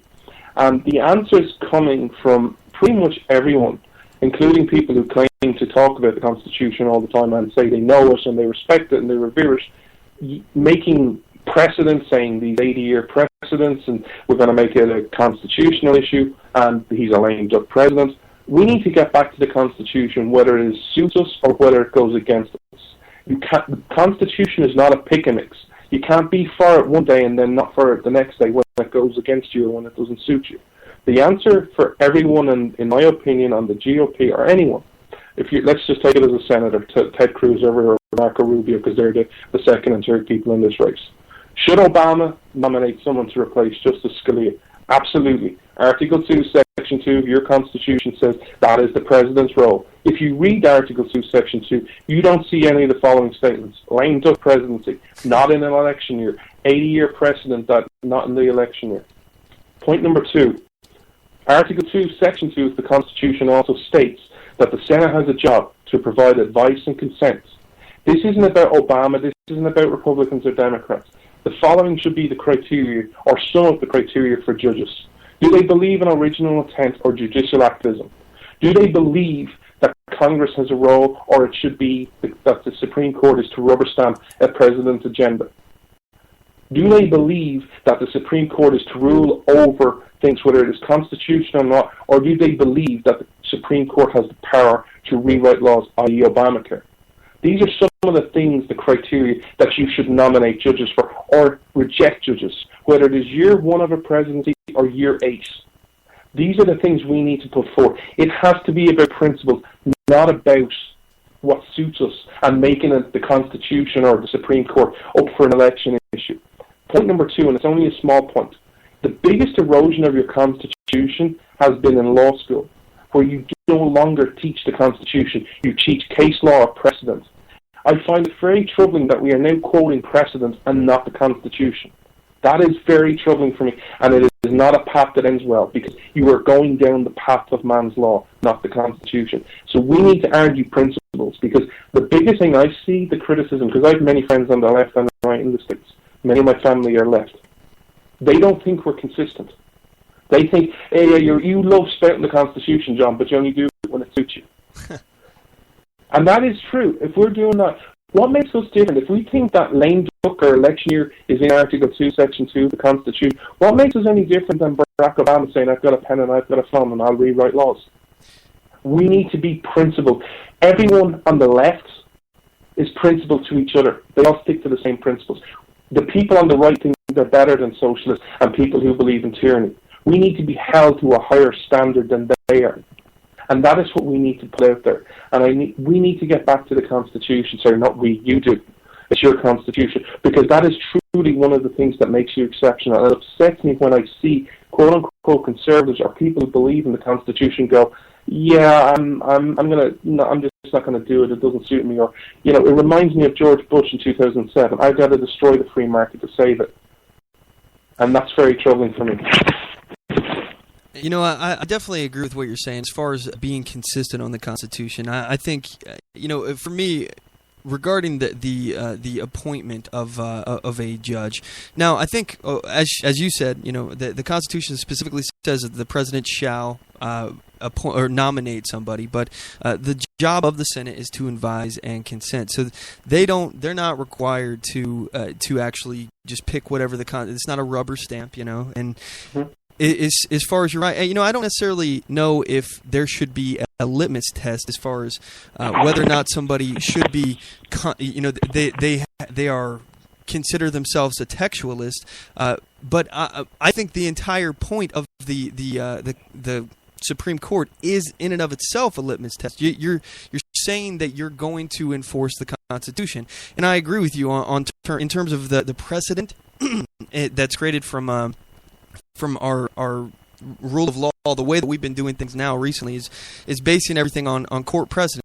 What has somebody in the past said, and the further we go, we start even moving into international law and saying, well, how are other countries doing it? And really, the only thing that's another thing. Yeah, that'd be another question. Do I believe in the Constitution of America, or am I open to looking at the Constitution of other countries? Exactly. That's troubling. For me, I think that the only thing, and you can call it a litmus test if you want, but the only thing that should matter is that this judge is going to respect and defend the Constitution. And I don't even think that it should be even considered originalist or textualist. It's constitutionalist, and you're either a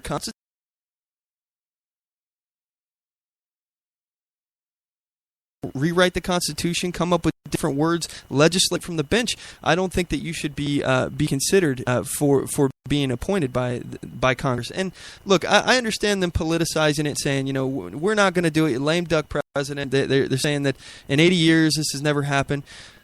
My point is that what are the odds that SCOTUS, that the President of the United States is going to appoint a originalist or a textualist to fill Antonin Scalia's place? Odds are slim to none, and I think it weakens them to say, like, politically, it makes the it gives the left some ammunition, because they can say, well, look, no matter what, they're not going to consider anybody. But the point is that the person that they're going to put up there is not going to be an originalist to fill the spot of an originalist. It's going to be some leftist activist judge. And we know that the Supreme Court, this is arguably the most important job that the Senate does. The Supreme Court has been 5-4 on a lot of decisions that have meant, the end of liberty in some regard or another. Like, for example, the Heller case that determined that the right to keep and bear arms is an individual right. And that wasn't even a big win for liberty. It was basically making sure that they didn't hit the last nail on the coffin. It protected what little we have left, but it didn't gain us any ground. This is such an important race, and I understand you don't want to play politics, but that's exactly what the left is going to do. They're talking about appointing Loretta Lynch as a Supreme Court justice, and she's a African American woman, and they just want to make it look bad for the Republican Party. So the left is guilty of this as well. And I think absolutely. But here's the thing: I don't look at it from politics. I'm an outsider. I look at it solely from the Constitution, freedom, and your people. Because here's what I can see happening if they do nominate someone. So you got the Republicans saying, "Yeah, we're not going to approve anyone, no matter what." You have Obama going, "I just need the most extreme person that I can find," which you just activism. What does logic say happens? Well, we'll find a moderate. Obama already said this last week. Someone with universal appeal. We'll find a moderate that appeals to both sides. You don't need a moderate on that bench. Can you explain to me? Let's just go through the Bill of Rights. Do you really want someone who's, well, I'm moderate on the freedom of speech. Freedom of religion, yeah, I'm a moderate on that. The right to bear arms, yeah, I'm moderate. Yeah, Monday, Wednesday, Friday, I'm really strong on the Second Amendment of freedom of speech. But Tuesday, Thursday, Saturday, I'm not so much. That's funny. Now, you want someone who says the Bill of Rights is there and it is to be followed and obeyed. Not moderate, not weak, not centrist, not squishy. My freedom of speech, your freedom of speech, it isn't up for moderate or to be weak or to be centre. You either believe in freedom of speech or you don't. And that's the thing that really upsets me. When you make this about politics, I don't care whether the GOP win or lose or the Democrat win or lose. I worry about your people and the Constitution winning or losing. And let me tell you, regardless of who wins in D.C., for years upon years now, your people and the Constitution have lost. Yeah. It's frustrating because the left they're continuing to chip away at a lot of rights in the Bill of Rights. And the thing about it is, me being I'm not on the right. I'm not on the Republican side on every issue. Importantly, considering immigration, the border, the wars or privacy issues, I typically am more on the left side of the aisle with that. But also when we're talking about what the left is doing, like the actions that they took in Iraq, pulling out and creating a power vacuum, I'm against what they did there. So, it's just frustrating though, because with on the left side, I want the Bill of Rights to protect them as well, and it doesn't seem like I see that same aspect. They want the government to have the power to prosecute their enemies, and I want, even if I disagree with people, I want the Bill of Rights to protect them, even if they're on the other side of the aisle or the other side of an issue. And that, I think, is the most concerning, when people just want to use political power as a weapon to stamp out their opposition.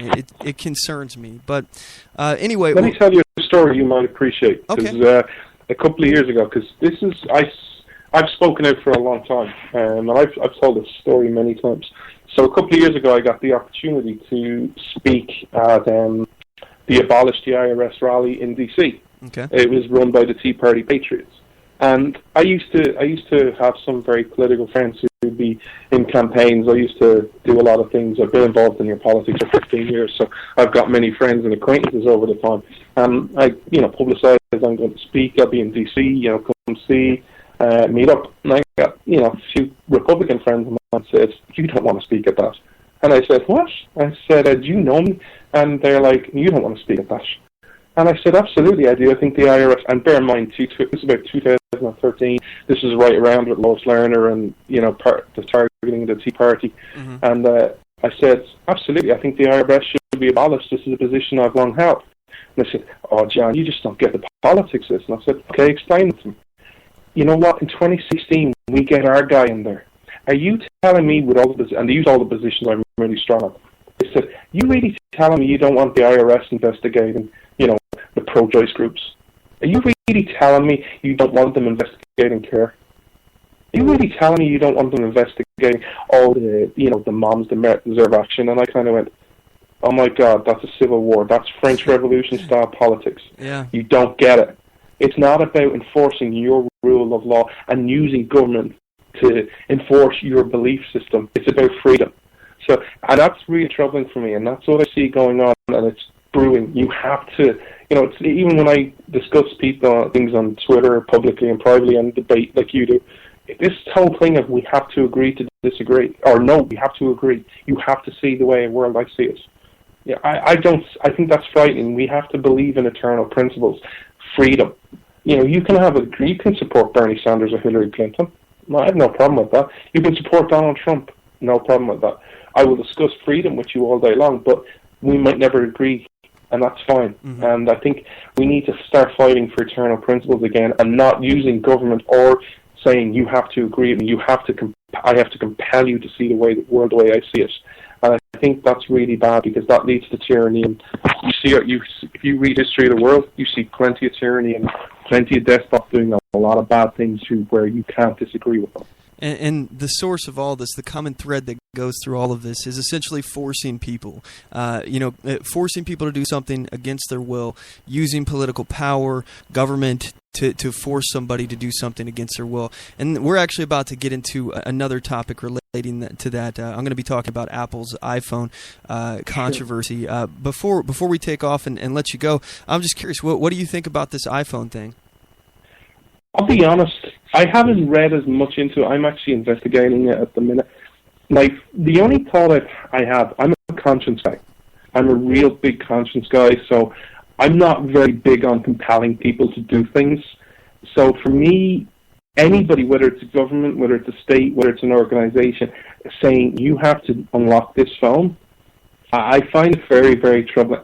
Also, I'm a free market guy, so I believe that if Apple won't do it, from a national security point of view, if Apple won't do it, then you put it out to the free market. There are plenty of talented, if you want to use that word, hackers or technology people who will gladly do it or try it.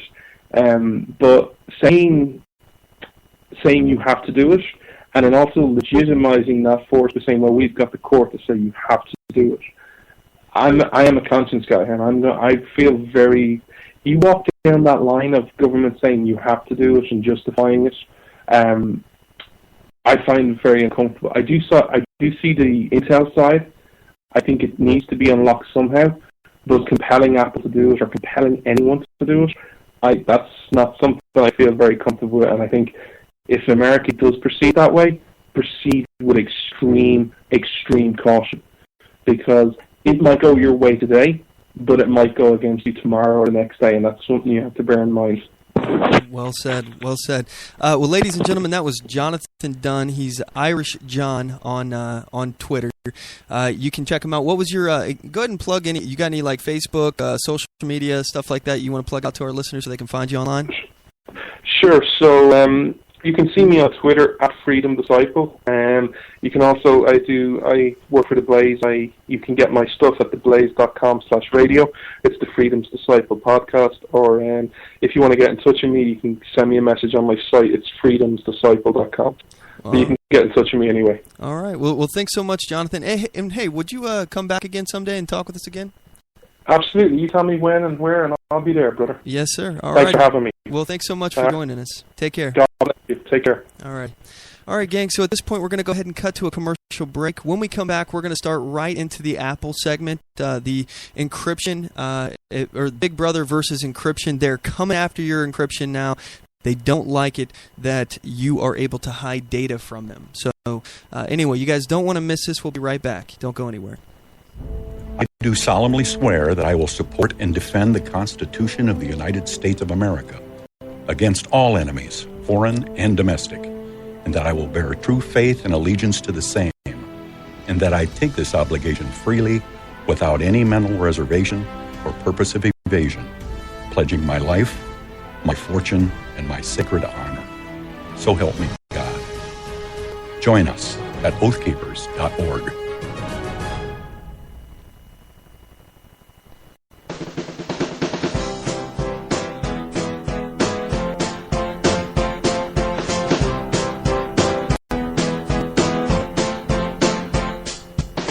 Support On The Move. Help us make this podcast bigger and better. You can do this by going to our store and purchasing one of our hundreds of products.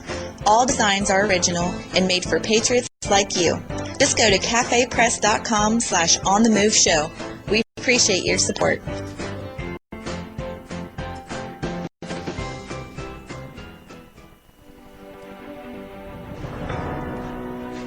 Hi, I'm Latasha Worley, and I work with candidates to creatively and effectively communicate their message to voters. I offer professional graphic design services from yard signs to flyers, from logos to vehicle magnets. Email me today at latashaworley@gmail.com. That's LATOSHA Worley@gmail.com for a quote on items for your campaign.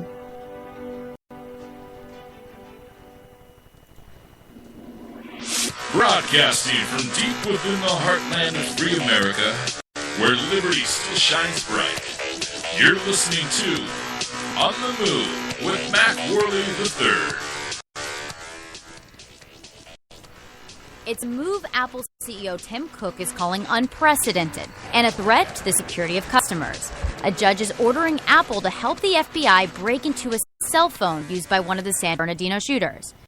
The FBI is asking to disable an iPhone security feature that locks out users and erases the phone's data after the wrong password is entered 10 times. Cook says that would mean building a new operating system with potential to unlock any iPhone.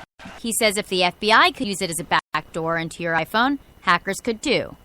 He's spoken openly about this in the past. There have been people that suggest that we should have a backdoor. But the reality is if you put a backdoor in, that backdoor's for everybody, for good guys and bad guys. Help me understand how you get to the government's dilemma. I don't believe that the trade-off here is privacy versus national security. Today, the White House spokesman disputed it would open the door to all phones. They are not asking Apple to redesign its product or to create a new backdoor to one of their products. They're simply asking for something that would have an impact on this one device. Using other means like cell phone tower data, the FBI has been able to extract location data from the shooter's phone. They're hoping to gather more valuable information. But security experts say this particular move could have implications for regular civilians. This basically reduces the security over all iPhone devices and platforms and wouldn't necessarily be the most secure platform out there today. So this is something that we need to discuss.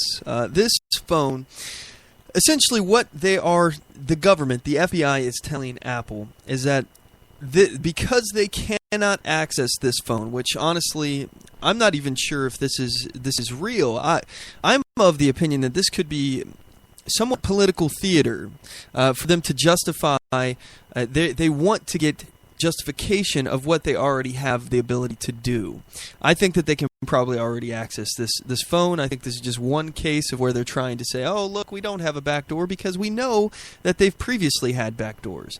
I'm of the opinion that they probably already still do, although this phone was designed as an answer to what the NSA got caught doing, spying on people without warrants. So this was part of the reason why this was developed in the first place. So it's important to note that, that they say that billions are at stake in this situation. It says the firm argues that if it is known that they have given the U.S. government such a backdoor, the consumers around the world would be leery of using Apple and Google and other U.S. technology products. Many tens of billions of dollars are therefore at stake. And you're not just talking about American consumers. We're talking about internationally. So if there's a backdoor that the FBI has to get access to your phone, many people from around the country, or around the world, rather, they would maybe be leery. For example, if you knew that Russia had a backdoor into your phone, would you be okay with using that phone? Would that be one of your top choices?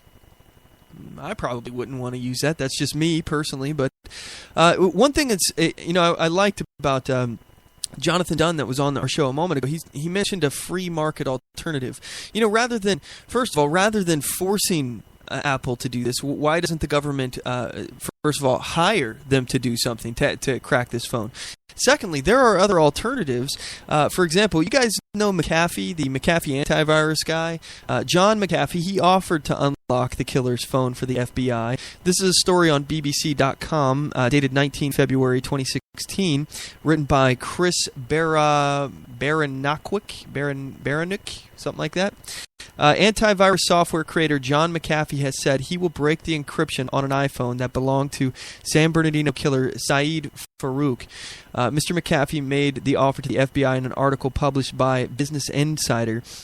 Apple has refused to comply with the court order asking it to unlock the device, dividing opinion over whether the firm should be compelled to do so. Mr. McAfee said he and his team would take on the task free of charge. The offer came as Mr. McAfee continued his campaign as a U.S. presidential candidate for the Libertarian Party. Very interesting. It will take us 3 weeks, he claimed in this article. Security expert Graham Cluey told the BBC he was skeptical of Mr. McAfee's claims. The iPhone is notoriously difficult to hack compared to other devices, he said. For instance, Mr. Cluey casts doubts on McAfee's idea that he could use social engineering to work out the passcode of Farouk's locked iPhone. This is a process by which hackers try to find out login credentials by tricking people into giving them away. In a nutshell, dead men tell no tales. Mr. Cluey said, good luck, Mr. McAfee, trying to social engineer a corpse into revealing its passcodes. The FBI isn't interested anyway. They want to set a precedent that there shouldn't be locks they can't break. All right, so let me ask you, gang, what do you think about this? Do you think that the FBI should be able to compel a company to not just unlock a phone that they have access to unlock, but force them to create a product? Should the government, the U.S. government, be able to compel a company to spend their time, money, manpower, resources, all of this stuff to make a product that they did not have before? Because this phone was set up, these iPhones are supposedly set up to where even Apple can't unlock it. And it was supposed to be in response to the NSA spying. So if all that's true and the government doesn't actually already have access to it, and this isn't political theater, if that is true, then should Apple be compelled, be forced to make a product that they do not currently have in order to access this phone. And is that a big deal? Do we really believe that the government will only use it in this case? Do we believe that the government will only use it for this one situation, and they won't use it for every other phone out there of the same kind? They won't use it to hack all the other phones that Americans have. Do we believe that? Well, I don't, because we know that the NSA has been caught with their hand in the cookie jar already. They were already spying. Everything that Edward Snowden released, by the way, has not yet been disproven. So everything is if they had proof otherwise, they would have shown it by now. The stuff Edward Snowden has released and claimed the FBI was spying on every human electronic communication without a warrant, they got caught. Now they changed the law. Now they're getting warrants. That means that before they were violating the Constitution. I don't trust these guys, but we're going to get to this a little bit more in the third hour here. We're going to cut to a commercial break. When we come back, we're going to be in the third hour. This will be the overdrive hour, and we got a lot of stuff to get to. You guys don't want to go anywhere. I'd like to hear from you, though. Give me a call, 360-450-5625. Message me on Facebook, facebook.com/OnTheMoveShow. And you can get us on Twitter, @OnTheMoveShow. I want to hear your opinion on this Apple iPhone case. So anyway, we'll be right back. Don't go anywhere. Oath Keepers is a nonpartisan association of current active duty military, reserve, guard, veterans, peace officers, and firefighters who will fulfill the oath we swore. With the support of like-minded citizens who take an oath to stand with us, to support and defend the Constitution against all enemies, foreign and domestic. So help us God. Join us at oathkeepers.org.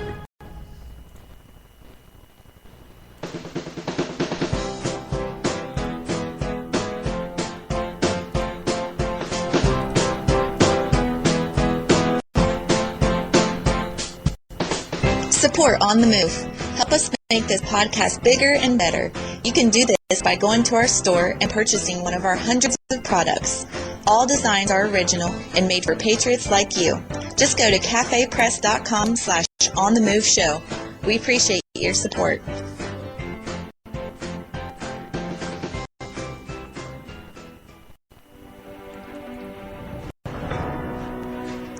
Hi, I'm Latasha Worley, and I work with candidates to creatively and effectively communicate their message to voters. I offer professional graphic design services, from yard signs to flyers, from logos to vehicle magnets. Email me today at latashaworley@gmail.com. That's LATOSHA Worley@gmail.com for a quote on items for your campaign.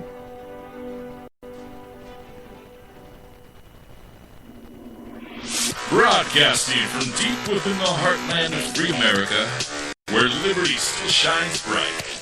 You're listening to On the Move with Mac Worley III.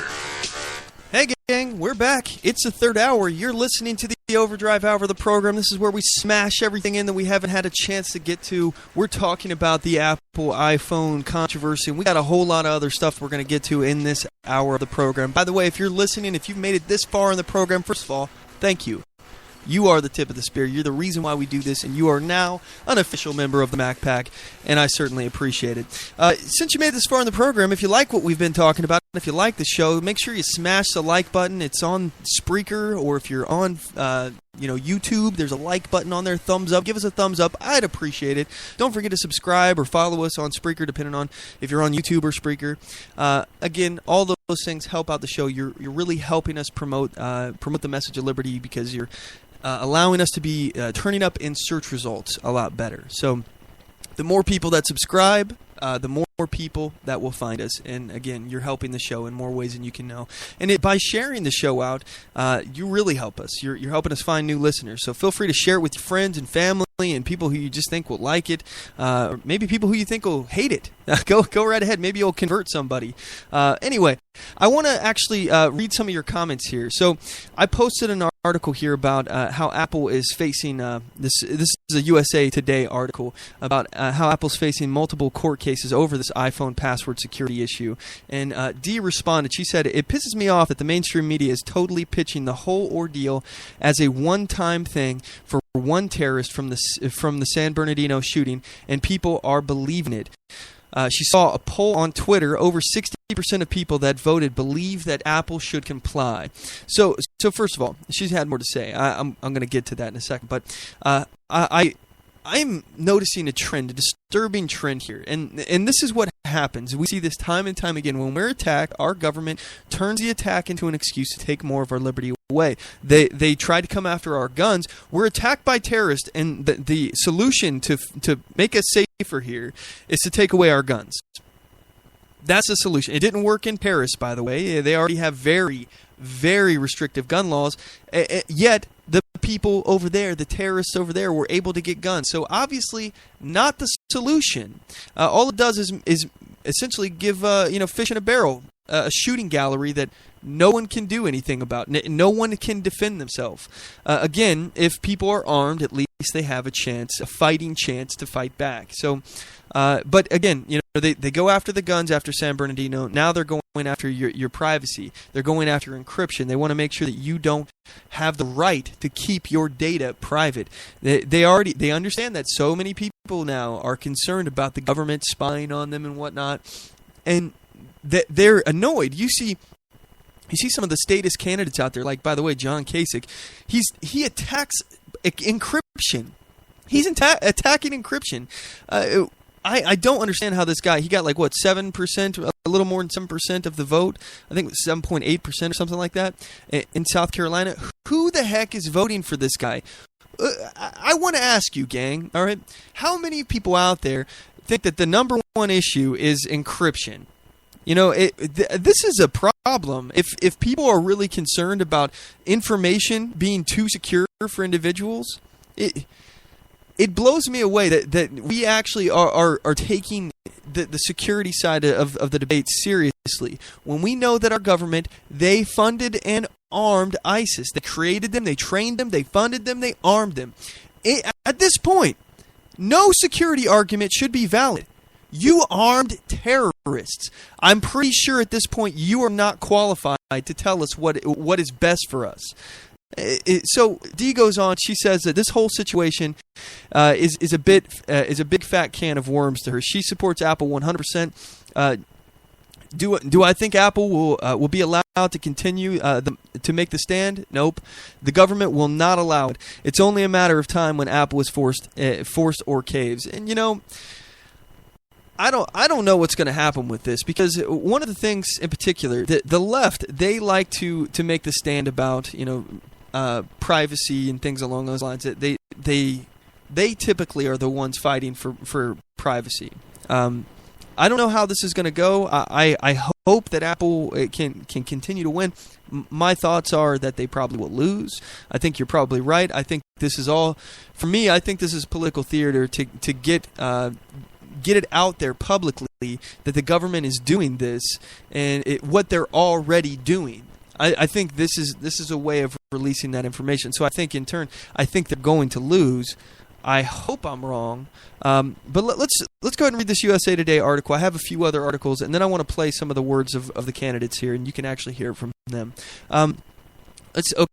Apple faces multiple court cases over iPhone password security. This is a USA Today article. Kevin McCoy.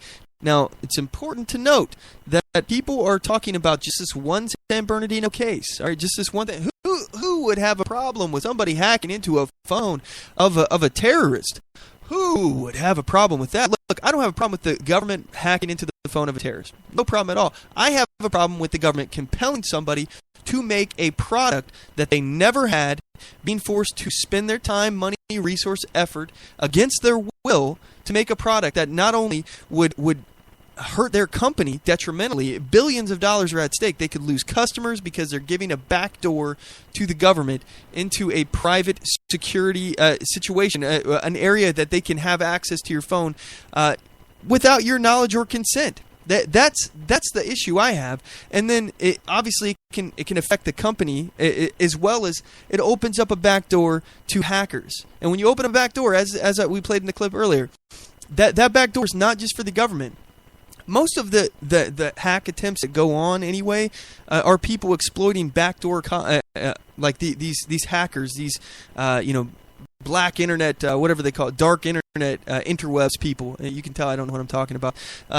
These people are exploiting, according to articles I've been reading, already existing backdoors that are theirs. So when you have a backdoor that's built in, and one that's so highly publicized, do you think that's going to be exploited? How do you think it's going to be exploited? How many people's identities are going to be stolen? How much personal information is going to be leaked out? I disagree with it. And in fact, you need a warrant. And we've already know that this government is already trying to violate people's rights daily. So let's see some of the other cases, because this is what's going to happen. If Apple opens up this phone and it is just a one-time thing, the government's going to be showing up at the front door. Hey, Apple, I need another one. I need another one. I need another one. Apple, open up this phone, that phone, this phone. It's going to go from just being a terrorist to being, Joe Schmo next door. They're going to be able to have access, and I don't even believe that it will require Apple at this point. Once Apple creates the product, they have to install. Essentially, though, I'm guessing it will be through updates of some kind to install onto the Apple devices that are currently out there. It will be on everybody's phone. So if the government has access to this, I think it's gonna be out there. That's just my opinion, and I don't think that this is just going to be on this one terrorist phone, but I digress. Apple has more iPhone legal worries than the new court ruling that ordered the tech giant to help investigators break into smartphone owned by one of the shooters in December's San Bernadino terrorist attack. The company faces multiple court cases in which law enforcement investigators have sought Apple's aid in accessing iPhone data of criminal suspects. Cases include the Brooklyn, New York federal court prosecution of Jun Feng, a defendant who in October pled guilty to being part of a conspiracy to possess and distribute methamphetamine. Apple has received additional requests similar to the one underlying the case before this court. Company attorney Mark Zwillinger wrote in February 12, filing to U.S.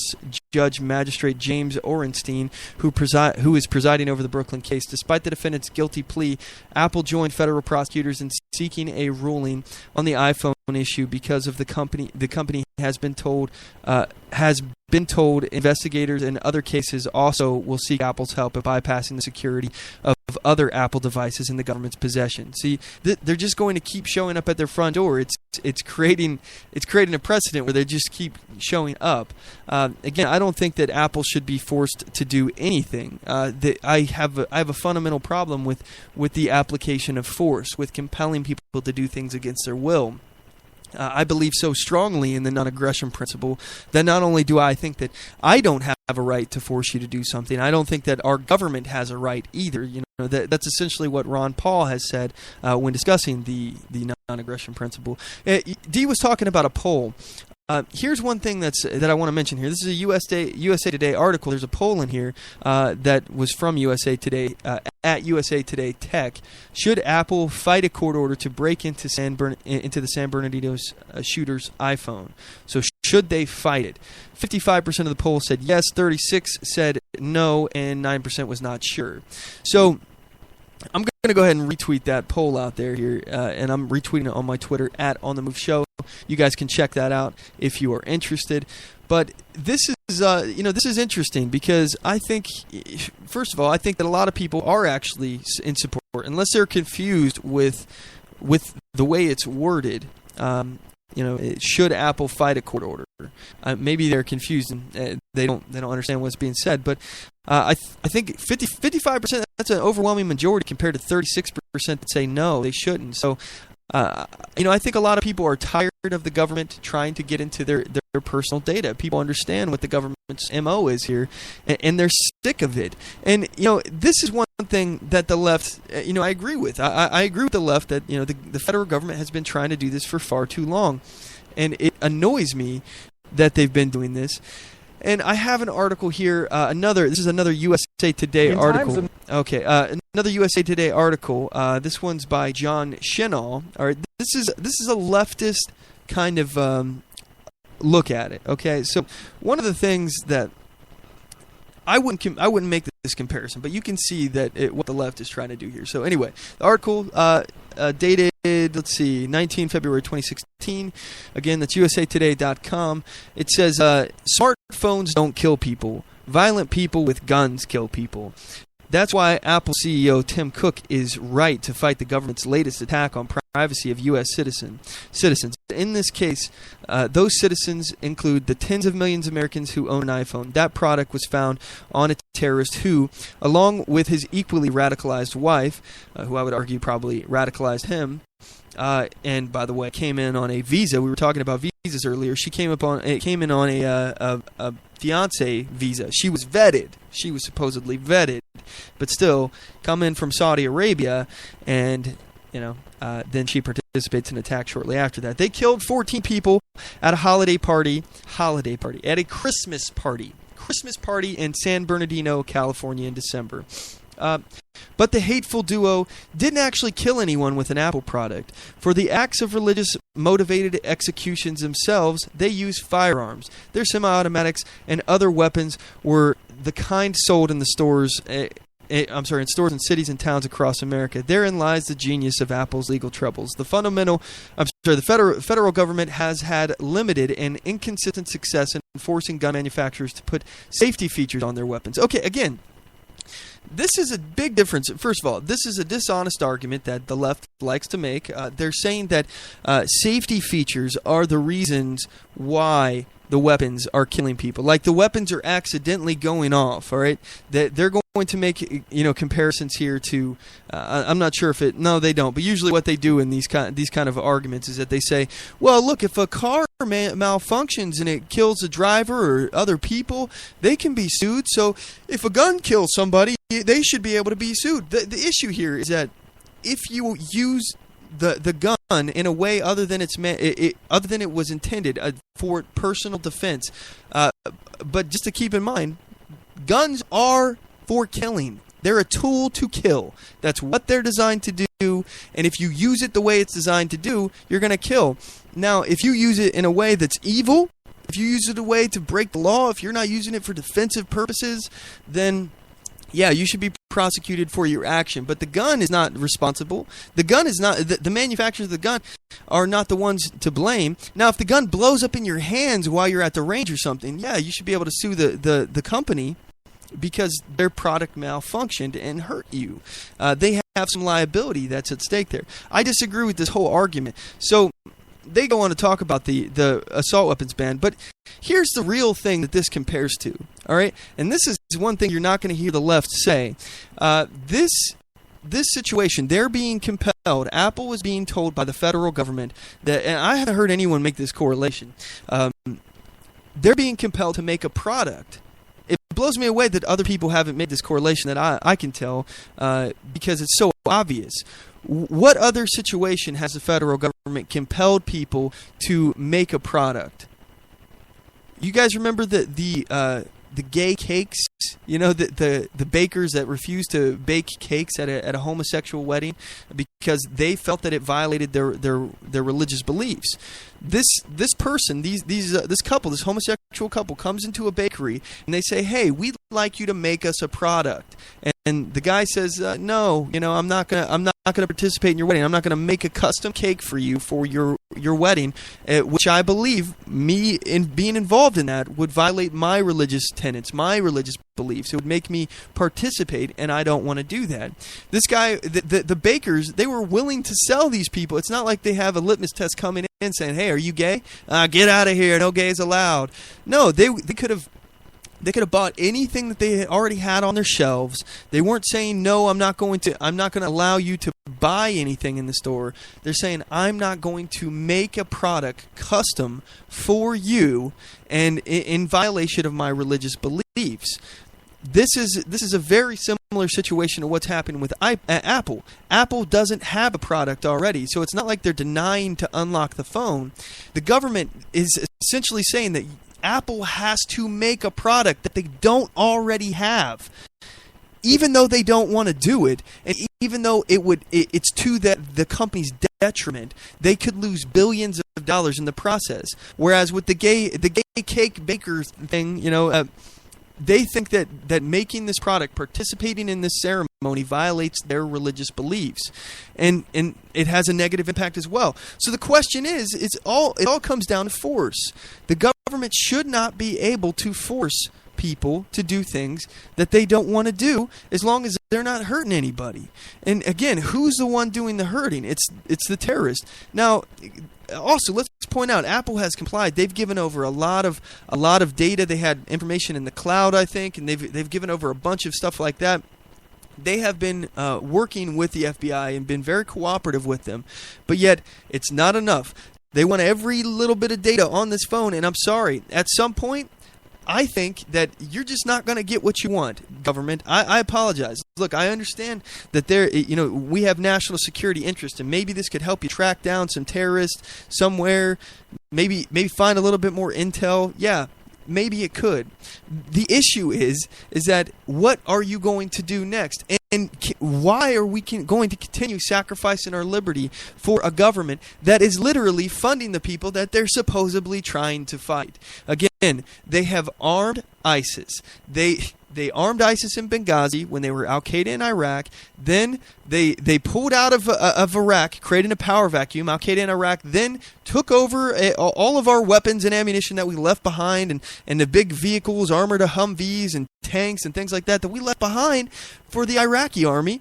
They took this stuff over, turned into ISIS, and we're still training. We have these U.S.-backed rebels that are ISIS.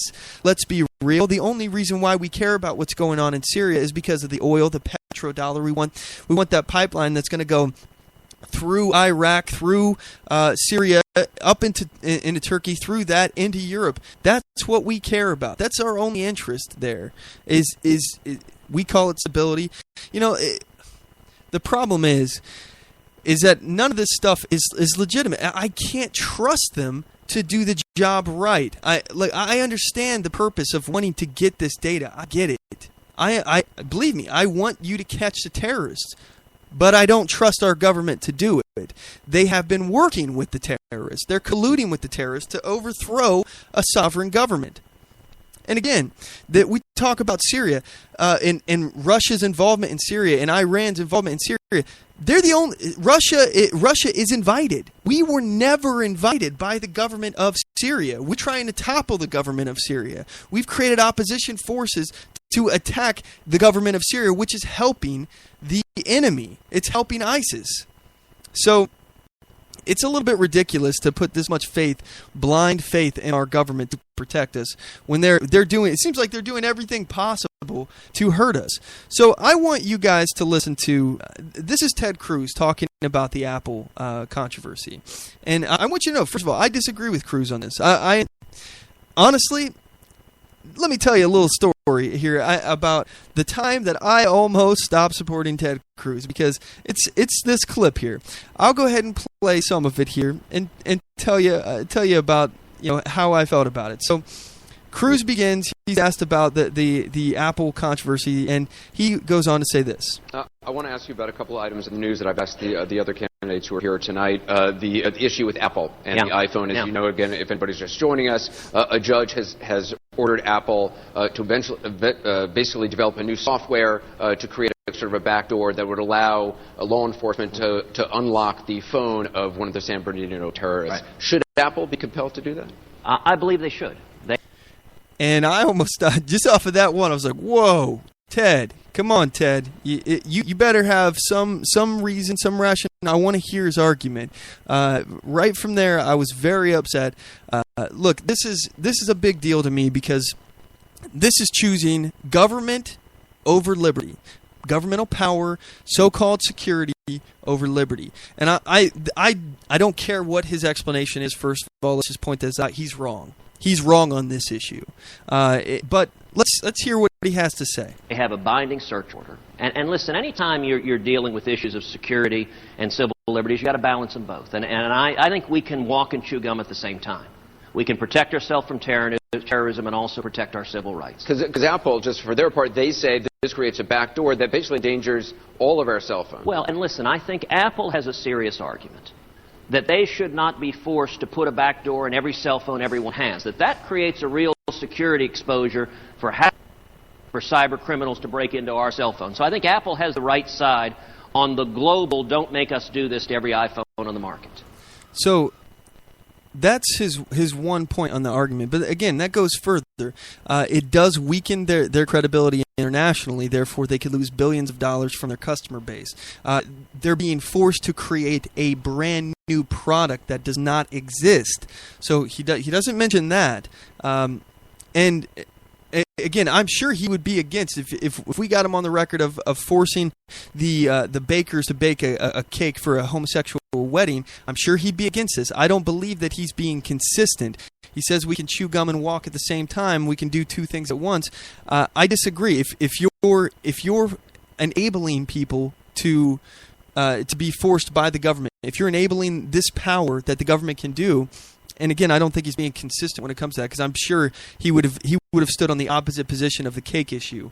So again, let's hear what else he says, though, his explanation, because I think he can articulate an argument. I just think it's the wrong argument.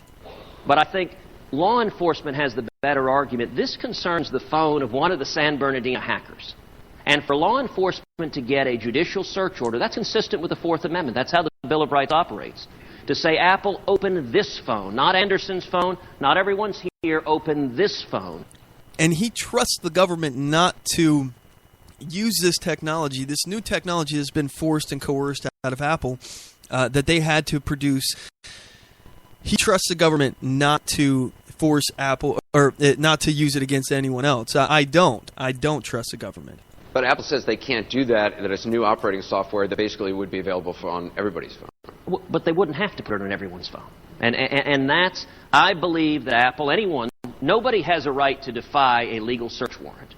And the way our process works, look, banks all the time keep financial records. And if you or I are a terrorist, if we're a drug dealer, and a search warrant is served on your bank, they can get your financial records. That's how the law enforcement system works. And the Bill of Rights prevents the government from seizing our information without any evidence. But when you have a criminal, when you have a terrorist, we know the San Bernadino terrorists were radical Islamic terrorists. If the Obama administration were not in this politically correct state of denial, ignoring that it is radical Islamic terrorism, we should have done more to prevent that attack. But after the fact, we ought to be using every tool we can to ascertain who else they might be in contact with, if there's a broader cell. So, of course, we should unlock their phones and find out who they're talking to, what texts they're sending. And that's a basic matter of keeping this country. So this is a major point of disagreement that I have with Ted Cruz. It's not enough for me to completely stop supporting him. It's damn close. Ted, you're pushing it, buddy. You're pushing it. For me, this is a fundamental issue, and I think probably because he was asked, this is one of those things where you're asked so recently after the event, I'm not sure if he had time to really fully think about this. He understands the legalities behind it because he was a lawyer. He argued in front of the Supreme Court. So, he understands that side of it.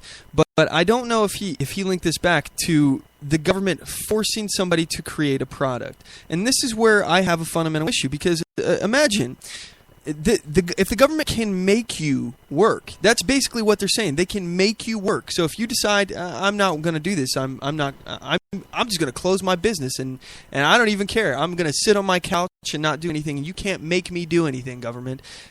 And they throw you into jail. That's essentially, they're making you work. They are owning you. You are a slave to them. If the government can make you work, they own you like a person owned a slave. What difference is there between a slave and a citizen at that point? If a government can just tell you that you have to work on something, that's against your will, you don't want to do it. Look, it's one thing to say, I have a legal binding search warrant and I can search your home. Okay, or I can search your phone.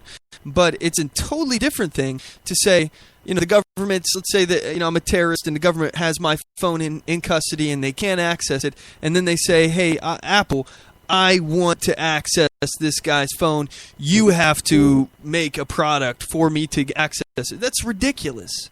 That is servitude. There's no other explanation behind it.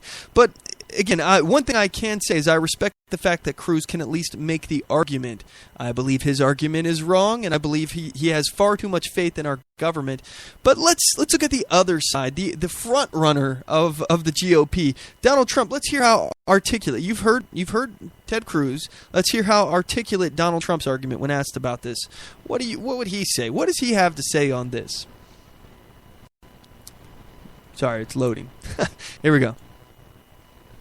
Nobody around our table understood this morning why Apple would not help the government in cracking into the phone, the iPhone of one of the two terrorists in San Bernadino.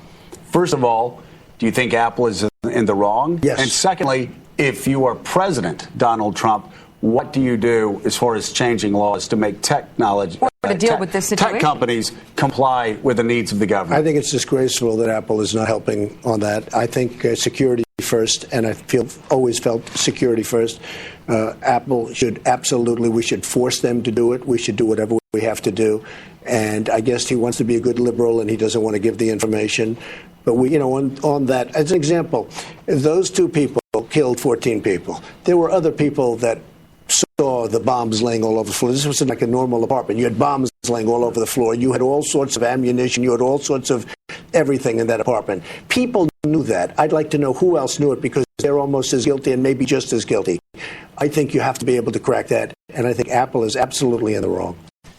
There are all sorts of everything laying all over the floor, and anyone who knew anything about it, they're equally, if not more, responsible. Look, he believes in security first. This is what he said. Security first, no matter what. He thinks that we should be able to force. Again, force is the word that he used, the operative word here. Force Apple to do something against their will. And his words, not mine. We should do whatever we have to do. What it doesn't, again, no mention of the Constitution. His argument is not articulate in the way that Ted Cruz's is. Again, he at least focuses on aspects of the Constitution. I disagree with the aspects that he focuses on. However, at least he's able to articulate it. This is Donald Trump, This is his response. He's a Vladimir Putin. I'm sorry, gang. He's a Vladimir Putin. He's an oligarch. He'll use the power however he wants, whatever is politically convenient or expedient. He'll do whatever he has to do to get things done. He'll use force. He's very similar to, I would say, probably like a Nixon back in the day of forcing people to stop protests. He's going to have order, kind of thing.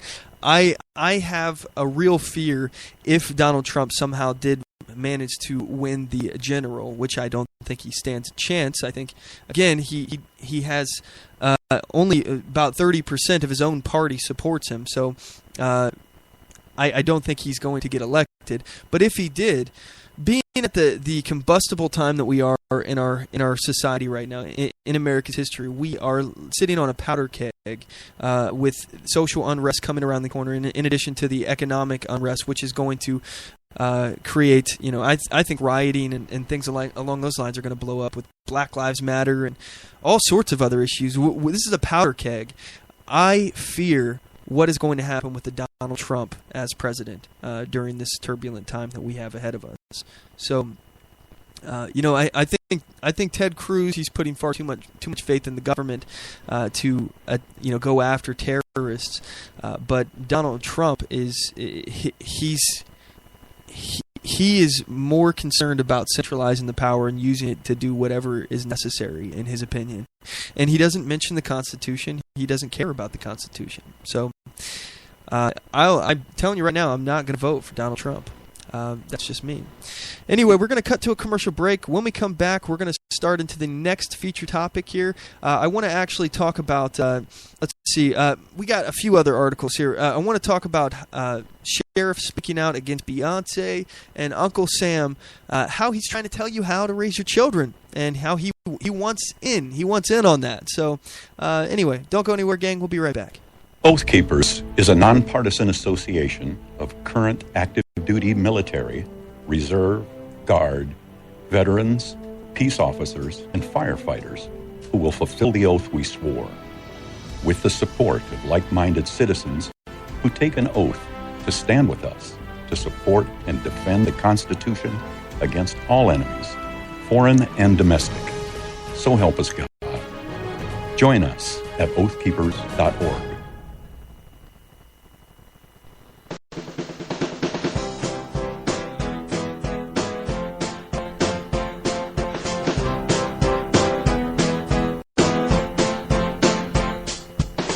Support On The Move. Help us make this podcast bigger and better.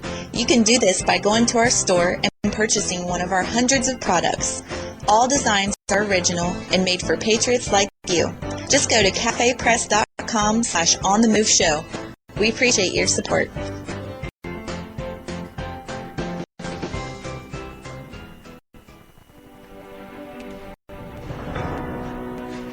Hi, I'm Latasha Worley, and I work with candidates to creatively and effectively communicate their message to voters. I offer professional graphic design services, from yard signs to flyers, from logos to vehicle magnets. Email me today at latoshaworley@gmail.com. That's LATOSHA Worley@gmail.com for a quote on items for your campaign.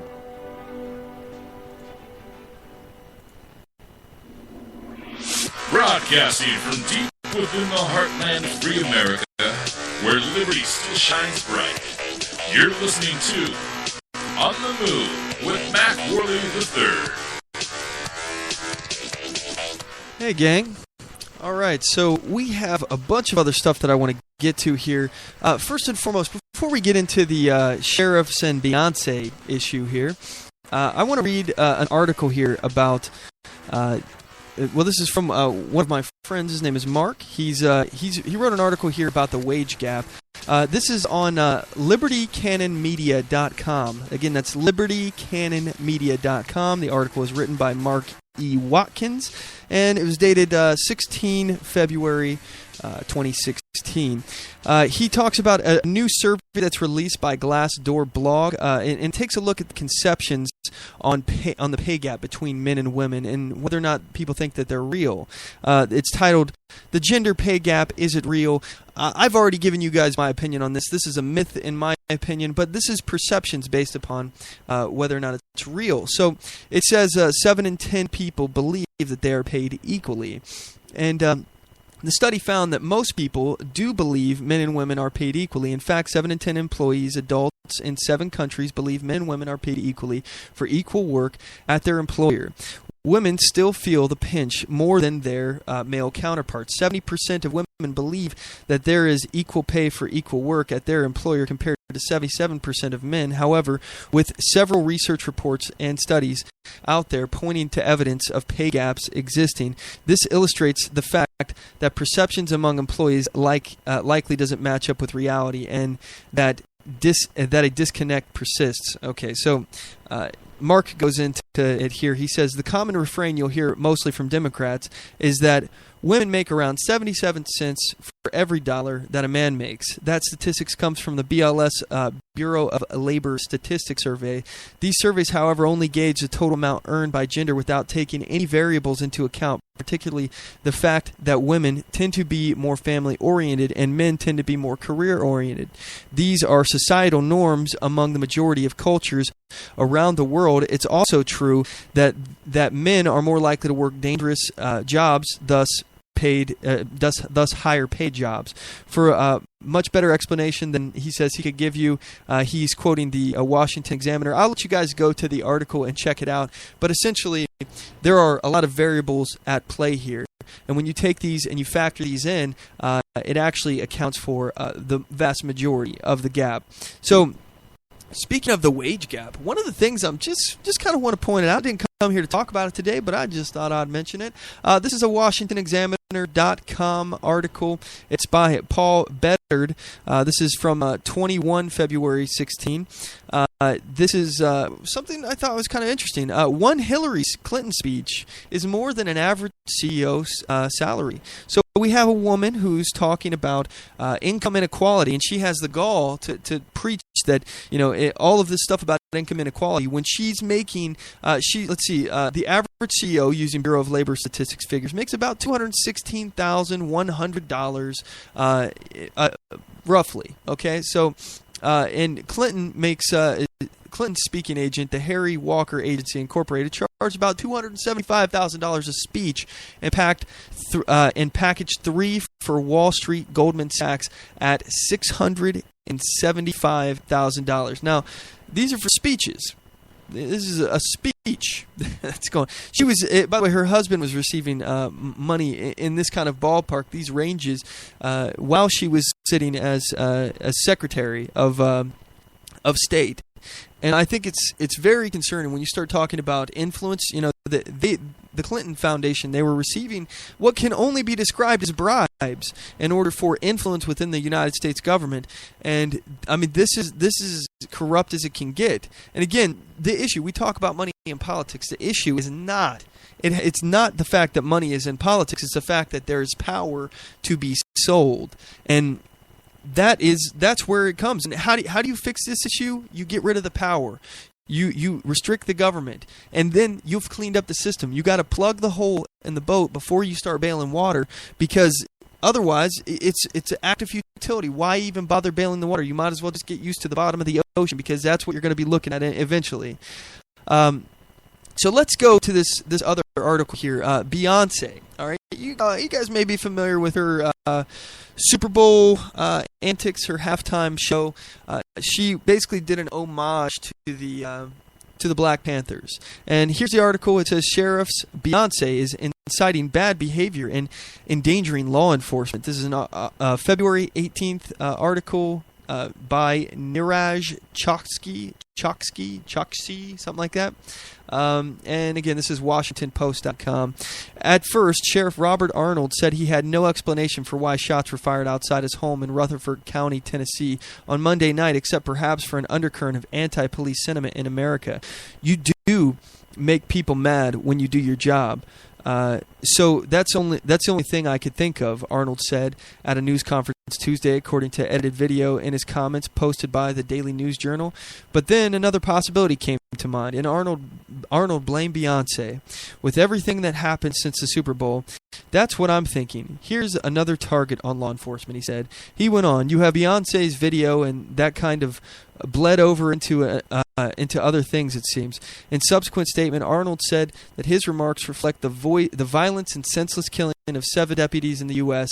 since the show aired. My comments are an observation of the violence that has occurred, but in no way is meant to offend anyone. So, essentially, a few police organizations are speaking out against Beyonce, talking about her support. Well, actually, her support for the Black Panther movements, which they're considering to be, like a violent movement, anti-police, and they think that it's supercharging the already dangerous levels of political unrest in the country. So, first of all, I'm curious, what do you guys think? Hit me up on Facebook or Twitter, facebook.com/OnTheMoveShow, or on Twitter @OnTheMoveShow. Let me know what you guys think about this. I'm curious, even after the show, I'm just curious what you guys think. I don't think that obviously anything should be done about this. I don't think the government should step in. And some sheriffs or law enforcement are saying that they're going to boycott doing any kind of security for Beyonce's events because they think that this is basically her speaking out against them by putting on an homage to the Black Panther movement. Personally, I mean, I think they're entitled to do that. Nobody should be forced to provide security to an event that they have a moral disagreement with or something along those lines. So I think that they have every right to do that. Do I think they should? I mean, I agree with her right to have her opinion. I think that she's probably not very well acquainted with these things and just thinks this is cool and fun and something that she wants to do. But personally, I can pretty logically argue that her and I are not ideologically consistent with each other. So, we're going to disagree. So, and I have no problem with people disagreeing with me. I just don't like her political viewpoints. That's just where I stand. Anyway, so let's look at the next featured topic. We got another featured topic. Uncle Sam wants to tell you how to raise your children. And this is something that was given to me from a link from one of our listeners. It's talking about competency-based education. This is UnitedForChildren.com, something that concerns me deeply. This article is written by Laura McCrary, founder of United for Florida Children. She's saying that, talking about, in theory, the idea behind competency-based education, or CBE, isn't all bad. According to the Kentucky Department of Education, CBE is a method that focuses on mastering specific skills or standards rather than completing coursework over a specific period of time. However, the people who are voting this in did not take minorities, English language learners, or ESE students into account. I don't know what ESE is. I don't know where that is. ESE. I don't know. In fact, they were not thinking about children at all. CBE, again, that's competency-based education, is a corporate-driven movement. Is a corporate-driven movement by a vast network of foundations, think tanks, and governmental groups. The following excerpt was taken from Peter Green's blog, and it's titled "Selling Competency-Based Education." This was bad enough when it was the focus of a once a year big standardization test, but look at what Pearson envisions as its balanced assessment system. This system features 6 types of assessments, including formative, of which they say this happens every day. Yes, it's all assessment all the time. So basically, there's daily testing that they're talking about, and I personally, I'm not a big fan of standardized testing, and this is increasing the standardized testing that they want to do. The article continues. It says, desperate school leaders are already having to turn to unqualified staff to take lessons as the teacher shortages and pupils increase, and this will only get worse, creating a pincer movement that has the classroom teachers in its sights. The results will be that the teachers will be phased out of the classroom, replaced not only by technology, but by default. And while there is no doubt that technology will have a crucial role to play in classrooms of the future, if this is the way forward, then we need to go into it with our eyes not with our eyes shut, but fully aware of what it means for our children. Look, one of the things that I have a problem with is, first of all, standards, and that sounds funny. I have an issue with the government mandating standards that I'm required to teach my children, or my children are required to teach this thing, and the government's involvement. Obama has been coming out with these parenting programs where basically they think that they have a right to parent as well. It's a parent partnership. And they think that because some of these ways of bringing your children up, or teaching these children certain things, some kind of educational goals, these kind of things, I think brings a better outcome. All right, that this is the outcome that they think is the best. First of all, who's to determine what's best for your children? Is it the federal government, or is it you? I think that the only person that can determine what's best for your children is you. I don't think the government even has a say in what's best. The standard of what's best is dictated based upon what you want. Now, as long as you're not hurting your child, putting your child in a dangerous situation, neglecting them in some way, the government needs to stay the hell away from it, as far as I'm concerned. And these standardized testing, we already know that there's issues with standardized testing. I have major issue with the fact that standardized testing just teaches kids to pass a test, and it doesn't teach them the joy of learning. It doesn't teach them the information. It just teaches them to memorize it in order to pass the test and brain dump it afterwards. And I personally, I'm a big fan of the idea of homeschooling. When I have children of my own one day, I definitely plan to homeschool. My wife and I, we've been discussing this, and this is something that we're really excited about. This is something that I think would be a good thing. But anyway, I have a major issue with, first of all, the federal government getting involved in education, period, and then the federal government trying to tell you how to parent your children. So one thing I want to actually get into here is let's go back to some of these political conversations that we were having. So the Pope came out, and he was talking about Trump, and we kind of alluded to that earlier with the clip from Marco Rubio. The Pope said that let's see, I'm trying to find the exact quote here. He was basically saying that building walls, he was alluding to Trump, is not a Christian thing. He says, let's see, the Pope commissioned to preach the gospel of Jesus Christ. That's his job, Groom said. So he gave Donald Trump the benefit of the doubt. He said that we have to. You know what? I can't find it right in here. He basically questioned Donald Trump's Christian beliefs because he'd rather build walls than bridges. And, you know, first of all, the Pope has a right to say whatever he wants.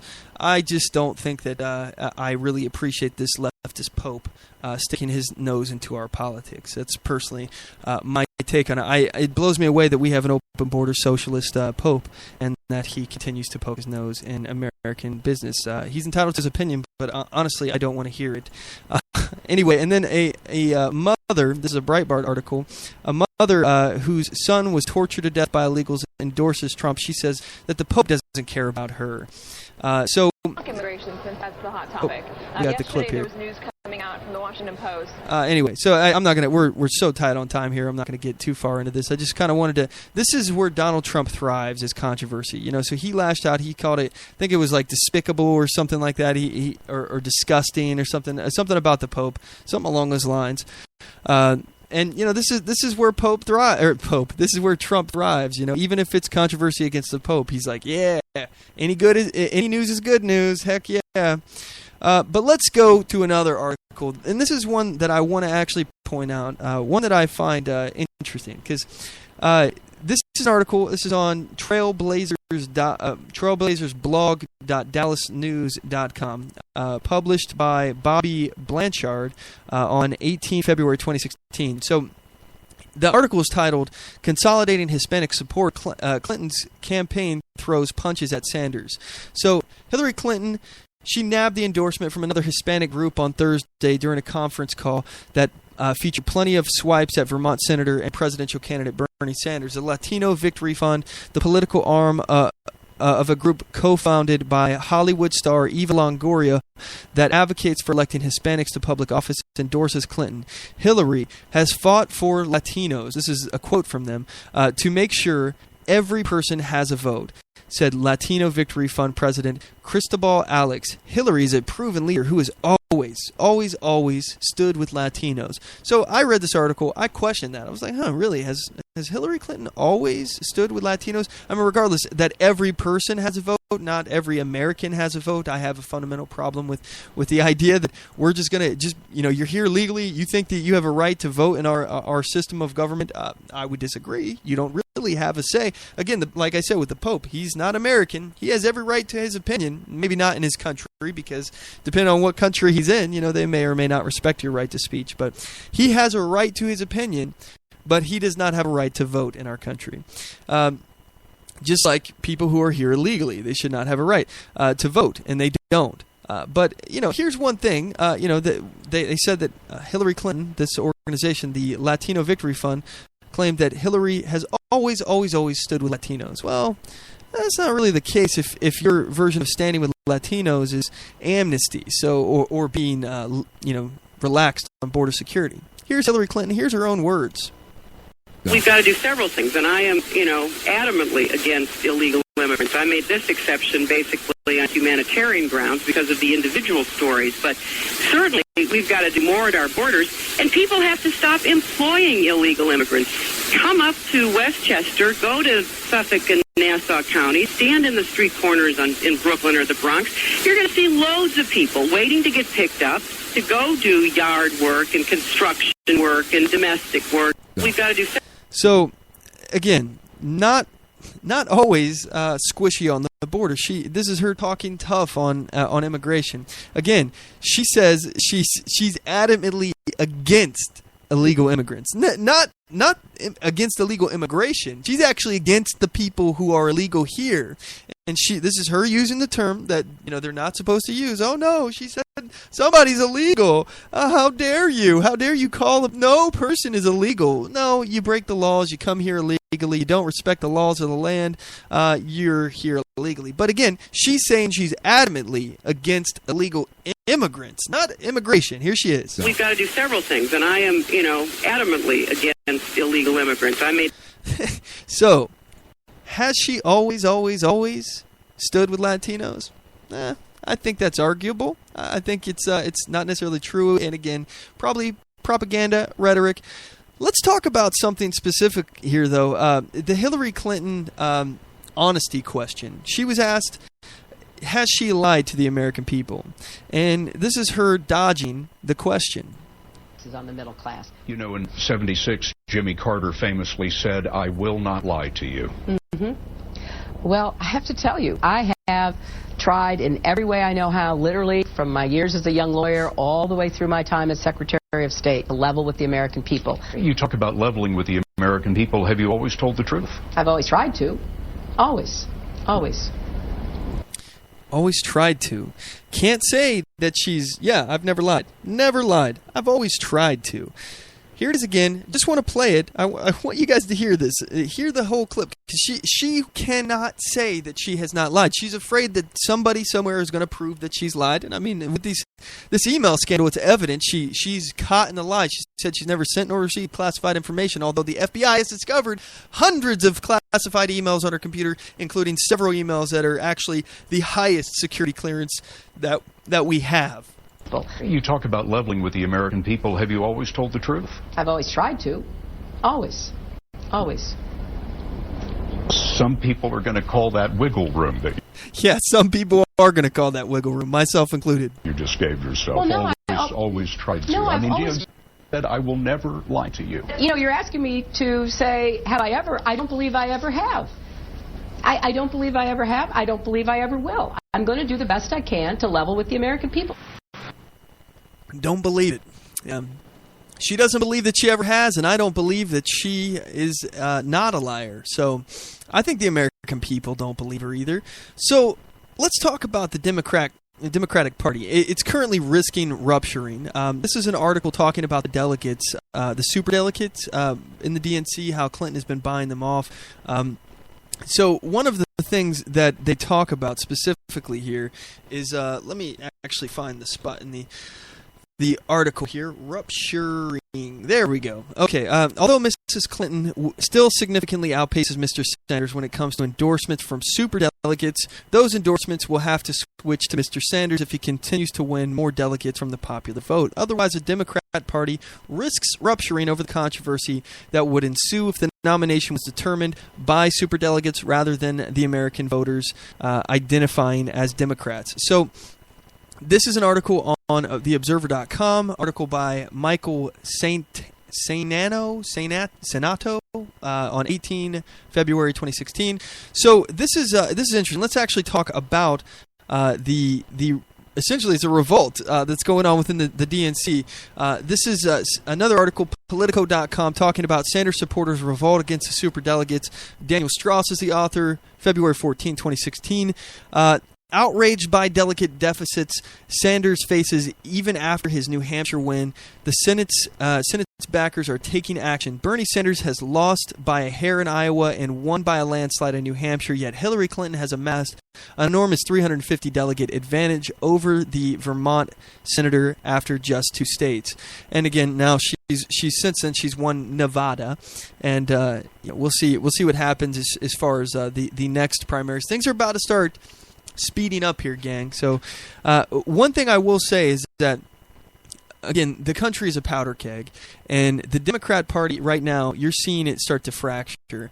I think if Hillary Clinton wins a nomination, you're going to see you're going to probably see a Republican president, as long as it's not Donald Trump. But I have a hard time believing that Bernie Sanders supporters who have a disdain for Hillary, they actually do not like her. I have a hard time believing, first of all, that she'll win. She has some people that will vote for her, but her constituency will not include the Bernie Sanders supporters who are excited because they look at her as an opposition.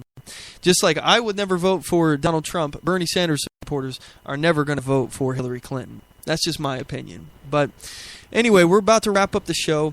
I sure do appreciate you guys for tuning in. Like I said, MacPack, you guys are the tip of the spear, and I sure do appreciate you tuning in week after week. We broadcast every Sunday at 5 p.m. Pacific Standard Time. It's 8 p.m. Eastern Standard Time at our website, OnTheMoveShow.com. That's our hub. You can check out everything there, or you can follow us on Spreaker. That's Spreaker.com/OnTheMoveShow. I would certainly appreciate it if you follow us there. Like us on Facebook.com/OnTheMoveShow. Follow us on Twitter.com/OnTheMoveShow. Subscribe to us on YouTube.com/OnTheMoveShow. And yeah, I really would appreciate it if you guys would share out the show. If you made it this far, that would mean a whole lot for me, to me, if you would share the show with your friends and your family, follow us on all those things that I just mentioned, and help us get the word out.